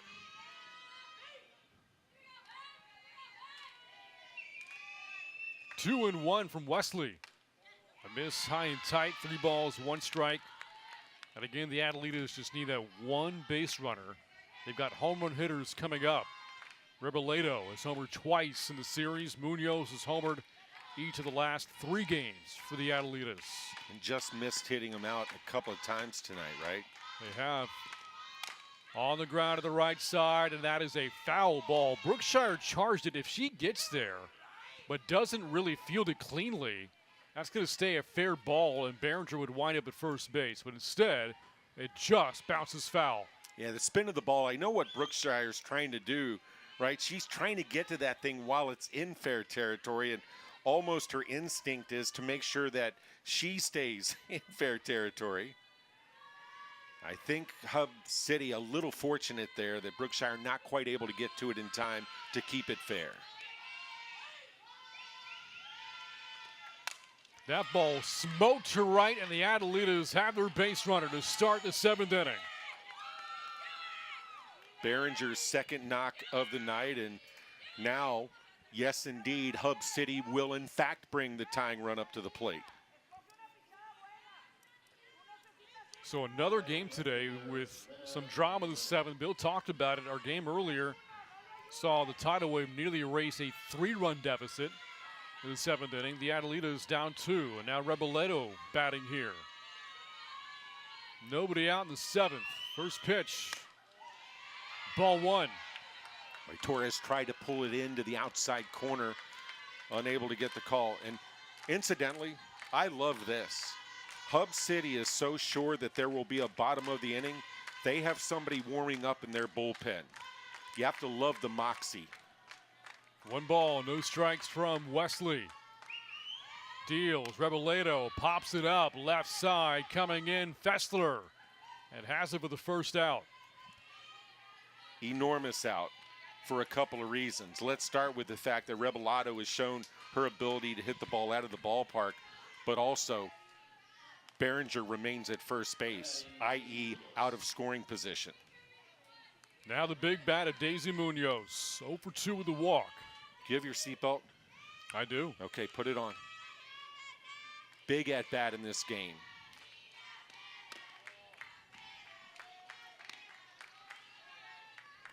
Again, Munoz has homered in 3 straight games. In her Cal State Fullerton career, 32 homers. And when she has gotten out in this ball game, it seems like it's all been noisy. It's all been loud.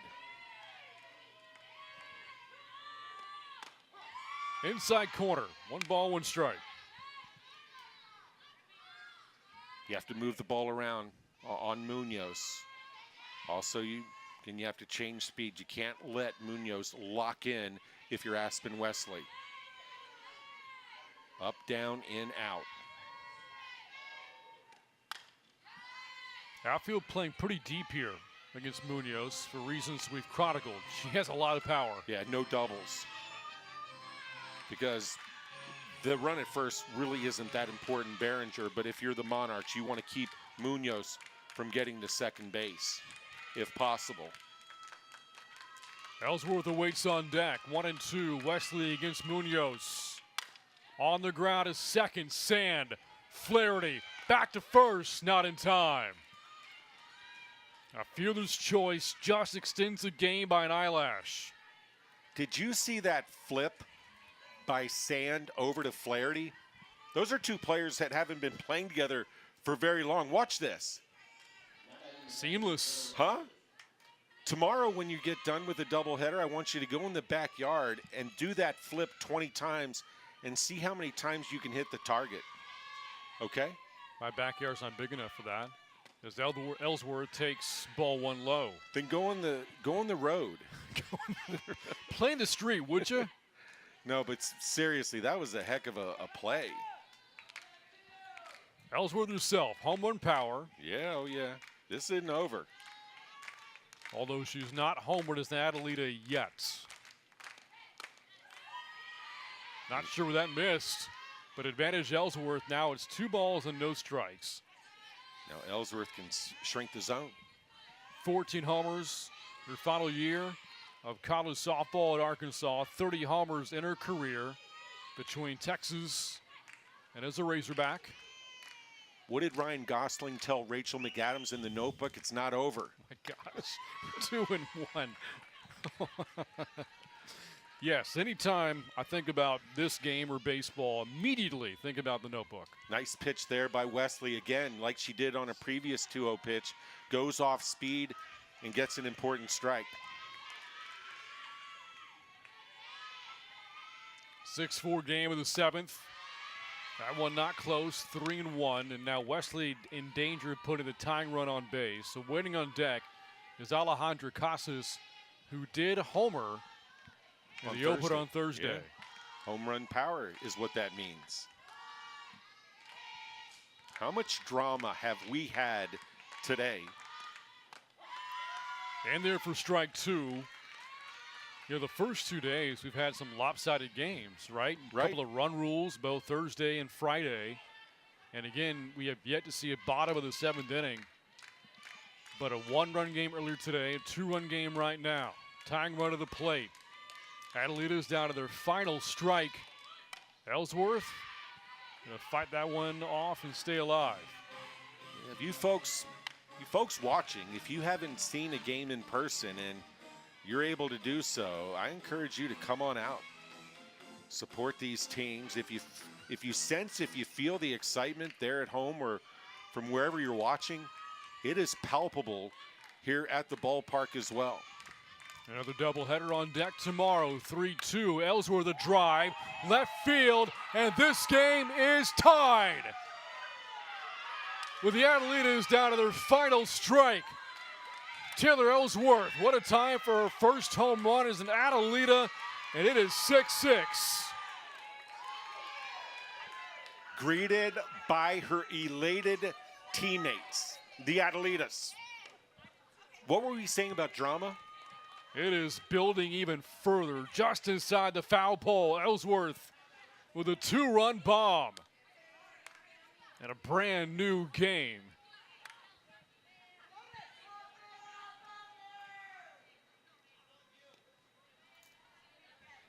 Let's go back, and it's easy to go back, right? You can't change it, but the bang-bang almost double play that the Monarchs almost turned, and it would have been ball game over.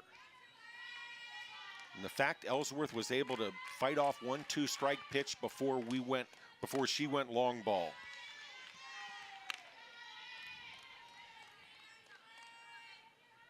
Now, to your point a moment ago, Brant, Casas has long ball power. She doubled off of Wesley in the opener on Thursday, batting here. Behind 0-1. Can't check her swing. So again, we hit the fast forward button, reach out for the crystal ball to look at the bottom of the 7th inning. Who's coming up for the Monarchs? Well, it is the heart of the order. Vanderford, Piper, and Torres.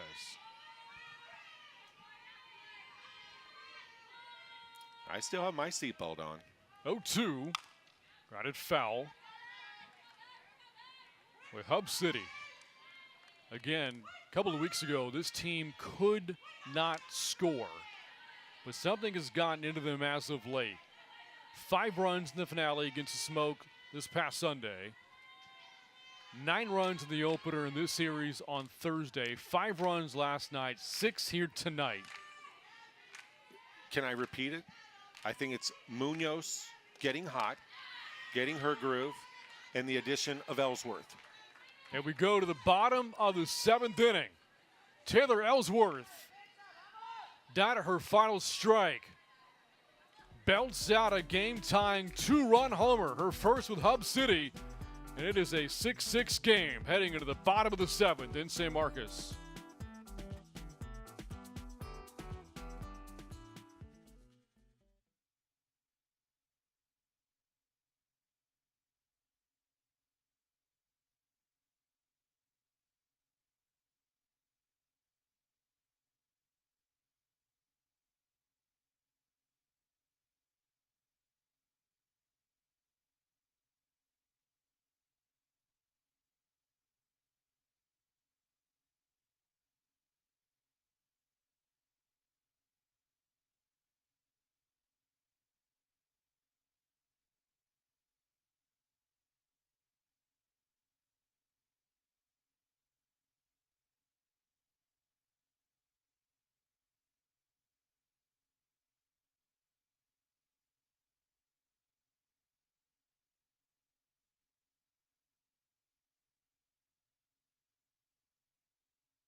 Man, what a moment for Taylor Ellsworth. Just joined this team about a week ago, and she's made an immediate impact, and no play more impactful than the one moments ago.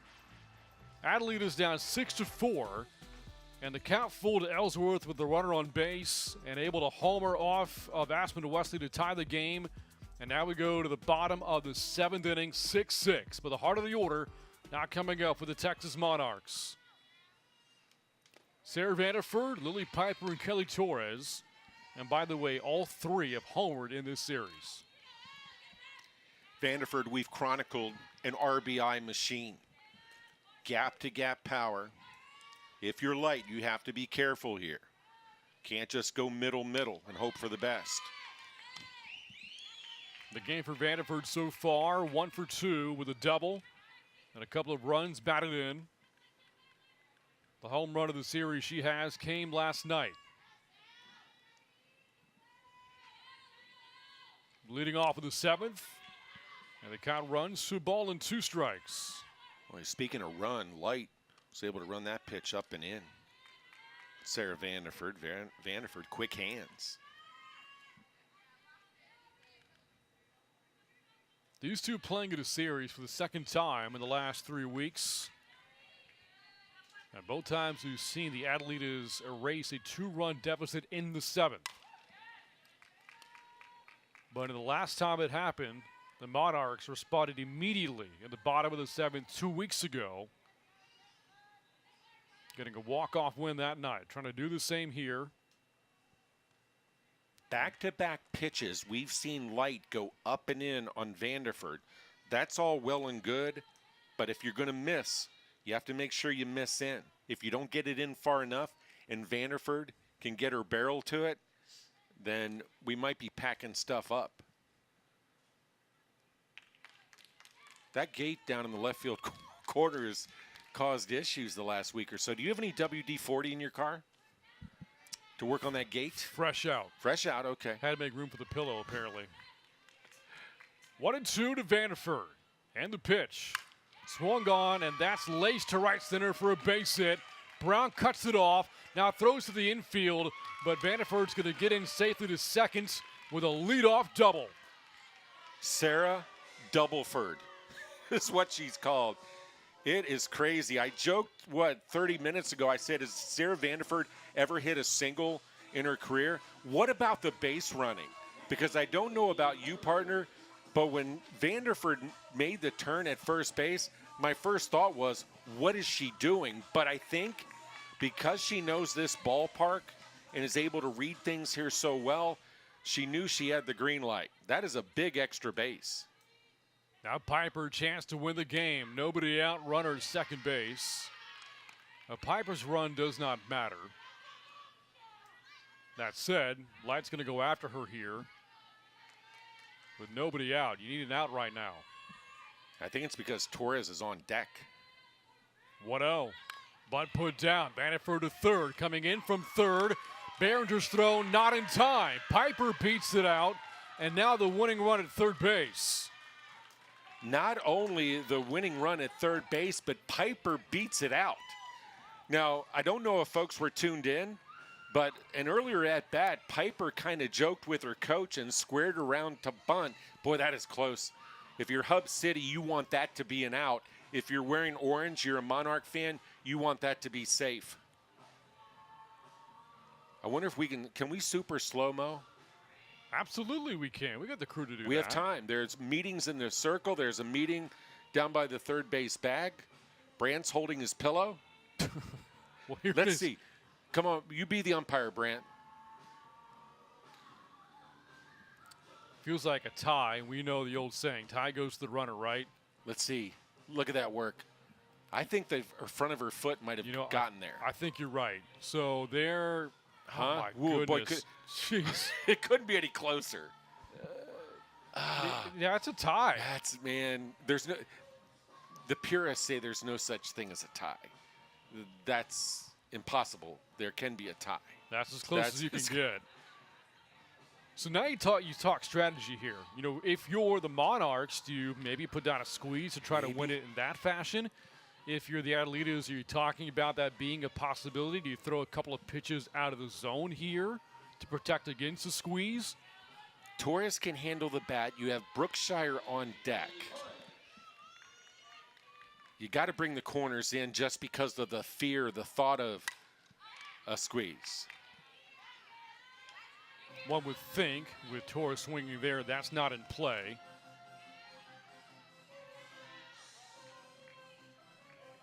If you woke up today and you said, I'm going to turn on YouTube, I want a whole bunch of drama to unfold, you've gotten it.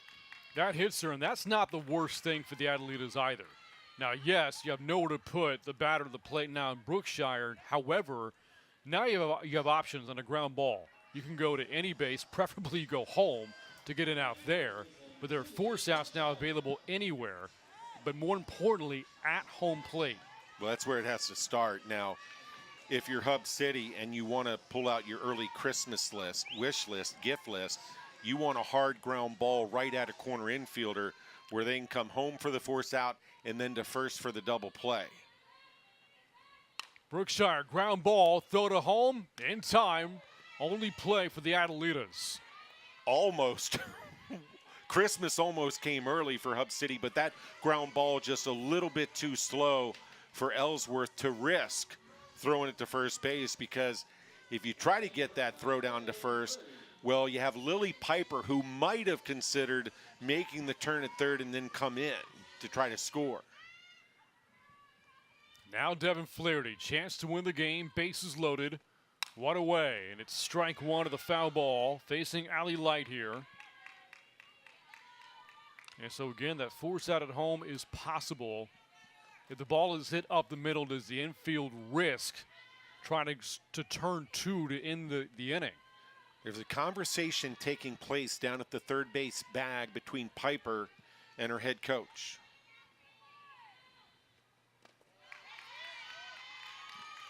Nice play by Ellsworth on a pitch down. That's an important piece here.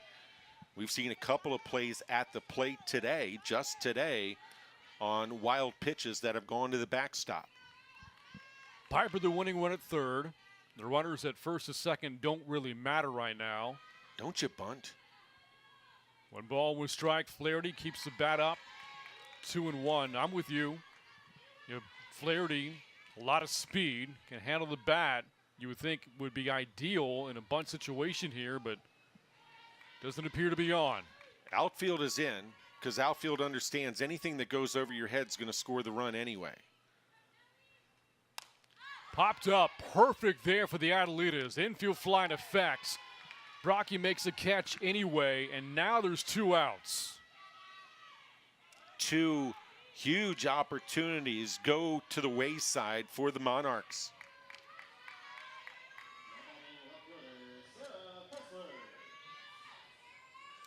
Fessler up. Let's remember, earlier in the game, Fessler, an error in left field on a fly ball hit to her, allowed the Adelitas to score a run. Try to make up for it here. If Light can get out of this, think about the momentum in that Adelita dugout. You just tie the game at the top of the 7th and then wriggled off the hook with the bases juiced and nobody out. If Light gets out of this, Houdini is going to blush. 1-0. In there, no, just out of the zone. Oh, and Light really wanted that call. I don't think that was a smile of happy. It really changes the course of the entire at-bat now. Because if you're Light with the bases loaded, you have to come back with a strike. Swung on to center. Brown is going to make the catch, and the Monarchs load him up but cannot score. And so how about Hub City? Tie the game at the top of the 7th and out of the jam at the bottom. We go to the 8th, 6-6 as we play extras here at Bobcat Softball Stadium.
A lot of fight for Jamie Warres' team in the 7th inning, trailed 6-4. Taylor Ellsworth with 2 outs, able to hit a 2-run homer to tie the game, and then at the bottom of the 7th inning, Monarchs a chance to win it. Low to the bases, nobody outs.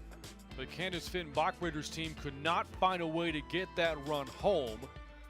After the bases were loaded, for the Monarchs, it went fielder's choice, pop up with a fly out to end the threat and the inning, and so we go to the 8th in a 6-6 game. Isn't it crazy? The fly ball that the Monarchs needed, they didn't get from the first 2 batters. It was the 3rd out of the inning, and I checked the rules. You can't score the winning run. Fly out on the 3rd out. And now a new pitcher in for the Monarchs. Trinity Stotterback is in place of Wesley, who gave the Monarchs 2 innings of relief. Stotterback is going to face Brocky Espinoza, and the 8th spot of the order currently held by Destiny Brown. That is a strike thrown by Stotterback at her first pitch of the game. Slaughterbeck didn't play at all yesterday, so she should be fresh, kind of recharge her batteries. That ball on the ground to Vanderford. That was Peyton Lopez, a pinch hitter in place of Brocky, by the way. And she grounds out for the first out of the inning. Slaughterbeck, though, did pitch on Thursday and gave up 3 runs in 2 innings. But a big out there to start the 8th, and that's going to bring up Marlene Espinosa.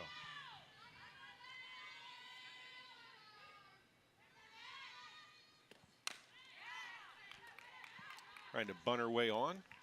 Just got a piece of it, fouled it back to the screen. But getting back to Schlotterbeck, able to get that first out of the inning, always huge, right? Kind of changes the complexion of things. Let Schlotterbeck kind of settle in to her appearance here in the top of the 8th inning.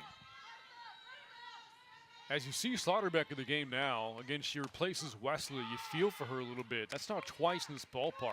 She's had a team down to its final out, 1 pitch away from winning the game to give up the tying run, and that's now twice again this season for Wesley here in San Marcos.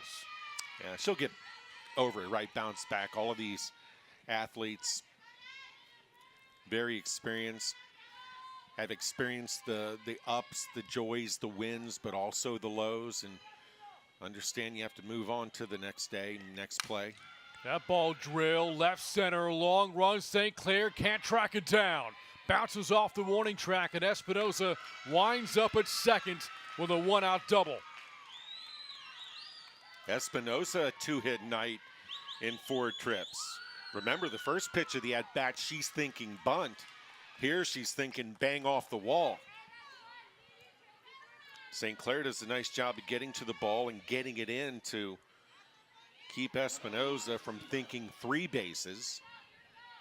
It is, in fact, Destiny Brown batting in place of Wasaki here. Took her place in the outfield not long ago. Takes strike 1 from Slaughterbeck here. Destiny Brown 0 for 2 in the series. Player out of Macomb, Mississippi, with a winning run at second and 1 out.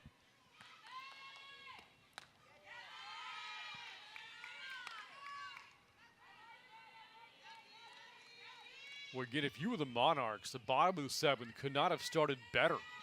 Vanderford, a leadoff double, and then a bunt single from Lily Piper. You think runners on the corners, nobody out. How do you not win the game? And then a hit batter, the next batter up, bases juice, no one out. And we were talking about the importance, though, of that force play at home being available to the Adelitas. They got it on the next batter. And then a pop up and a fly out. On the ground to the right side, Sand. 2 outs on a productive out. Now Espinosa to third base. Going back to your recap there, Brant, great job. Think about it. The Monarchs were conceding it out. Lily Piper, who's not known for her bunting, it ended up being a perfect bunt, but she was trying to sacrifice Vanderford over to third. So it should have been runner at third, 1 out. But the Monarch got the gift of having runners at the corners and nobody out, and still couldn't get the magic run in. Here's Sarah Bryant, 1 for 3 with a walk, or with a single rather than a strikeout. Facing Slaughterbeck. Runner at third base and 2 down. 0-1 is fouled away. Coming up in the bottom of the 8th inning for the Monarchs, Keene, St. Clair, and Sand are due to hit.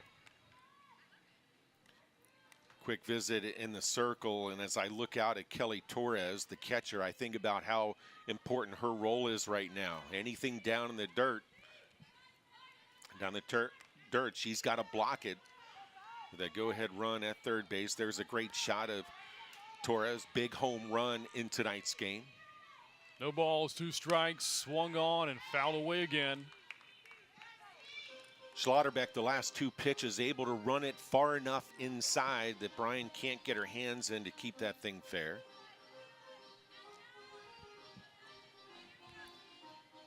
Let's remember, Brian with blazing speed, any kind of slow roller, ground ball, it's not a foregone conclusion the Monarchs will get her at first. Here's the 0-2. Brian looked at strike 3. You talk about being in protect mode, but Brian doesn't get the bat off of her shoulder and goes down looking. Huge strikeout for Slaughterbeck, and her team a chance to win it now in the bottom of the 8th inning. It's still 6-6. And we're back to San Marcos after this.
For the second time this season, these two teams playing an extra inning game. Last time out, the Monarchs won in walk-off fashion of the 7th inning, but now we go to the 8th. I guess that's actually the first extra inning game, but the possibility of there being a second walk-off is there. I should correct myself. As we see Jenna Keene lead off the bottom of the 8th. Here for the Monarchs, she'll be followed by Briley St. Clair and Kylie Sand, facing Allie Light, who has been tremendous since replacing the starter Lexi Handley all the way back in the 2nd inning. Yeah, Light has kind of established herself, at least in my mind, and Coach Juarez doesn't call me and ask me for my opinion, but kind of established herself in my mind as the ace in the circle for the Adelitas, no? Yeah, absolutely. The numbers for Light so far, 5 1/3 in this game. Couple of runs given up, no walks, that's the big number, and 2 strikeouts for Light. 0 walks, always the big number. At least a number that I look at. As I grab a box score, it doesn't take very long for me to get to that column. See another strike called on the outside corner to a left-handed hitter. Have to be mindful up there if you're a lefty. Keene with a chopper to the right side of the first baseman Munoz. Supplies a tag for the first out. And one away here in the 8th inning.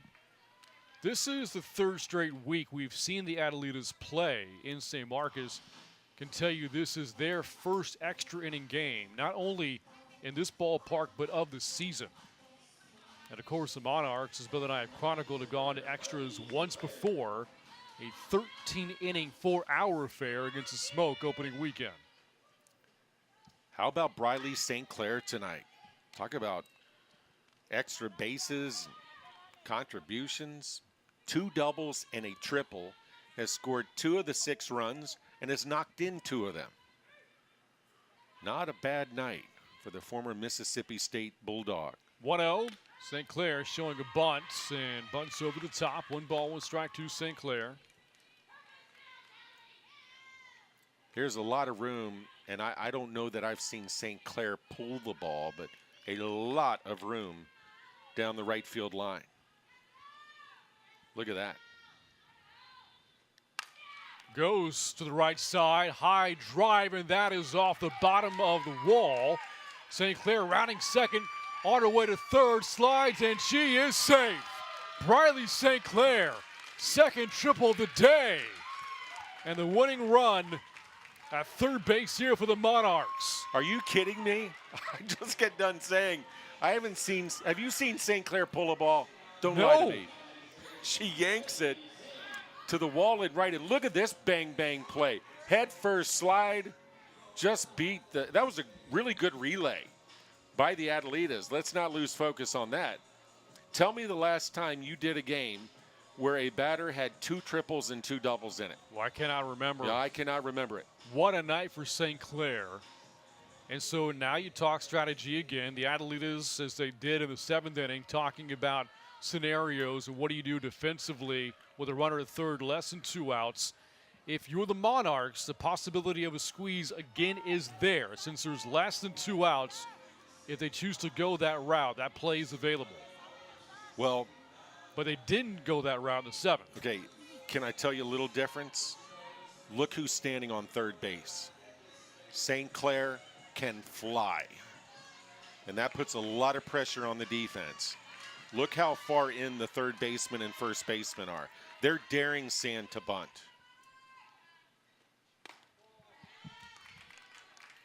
Now, again, if you're Hub City, working around Sand, not the worst option because her run doesn't matter. However, it's Vanderford waiting on deck.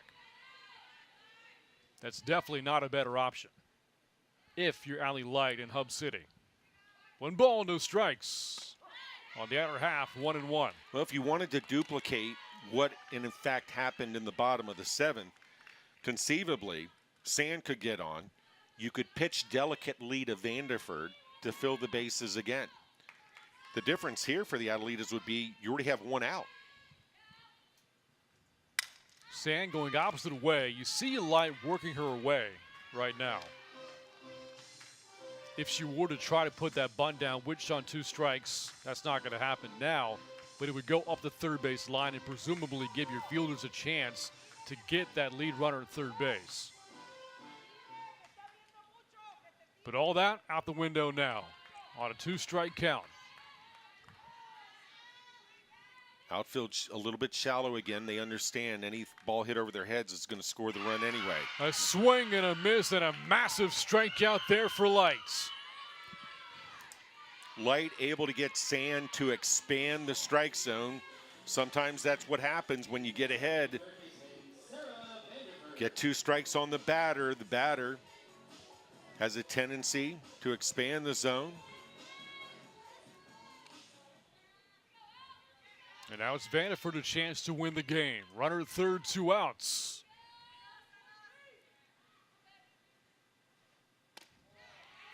And now because the sacrifice fly doesn't beat you, fly ball doesn't beat you, the outfield can move back to normal depth again. Like St. Clair, Vanderford's had a big night, couple of doubles. Doubled off of Light back in the 7th inning. She was the last batter that Hanley faced. Since then, it's been Light in the circle. That was all the way back in the 2nd. Now, once you fall behind 2-0 in this situation. Yeah, what you're getting ready to say. Yeah, Light, I don't think she's just going to throw a gimme-over strike here. You can't, because Vanderford's going to be aggressive. Yeah, if I'm the pitcher, I'm almost treating this as though I'm ahead in the count, no balls and 2 strikes.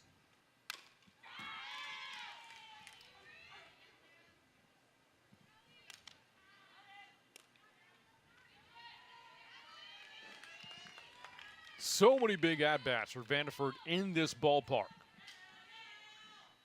5 years at Texas State Bobcat, and one of the best hitters in that program's history.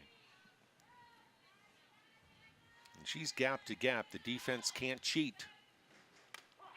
Takes one down the middle. A surprise, Vanderford not swinging at that pitch, and now it's 2-2. Yeah, Light took a little off it. You saw it kind of float in there. Off speed. Light trying to send this game into the 9th. Vanderford trying to win it for her team. St. Clair, that triple, stands at third base. We've seen Light bust hitters in. Here we go, 2-2. Vanderford swings, fly ball, right center field, and that is gone. Walk-off home run. Sarah Vanderford wins the game, and the Monarchs take it 8-6. How about the rookie? How appropriate is it that it's St. Clair who comes in to score what is in effect the winning run, and Vanderford with the dinger. Drive home safely, says Sarah Vanderford. It is a Vandy bomb to win the game, her 2nd homer of the series. It is the 4th time she's homered against the Adelitas this season. And how about the Monarchs? Unable to cash into the 7th inning, but they cash into the 8th on a walk-off 2-run bomb from Sarah Vanderford.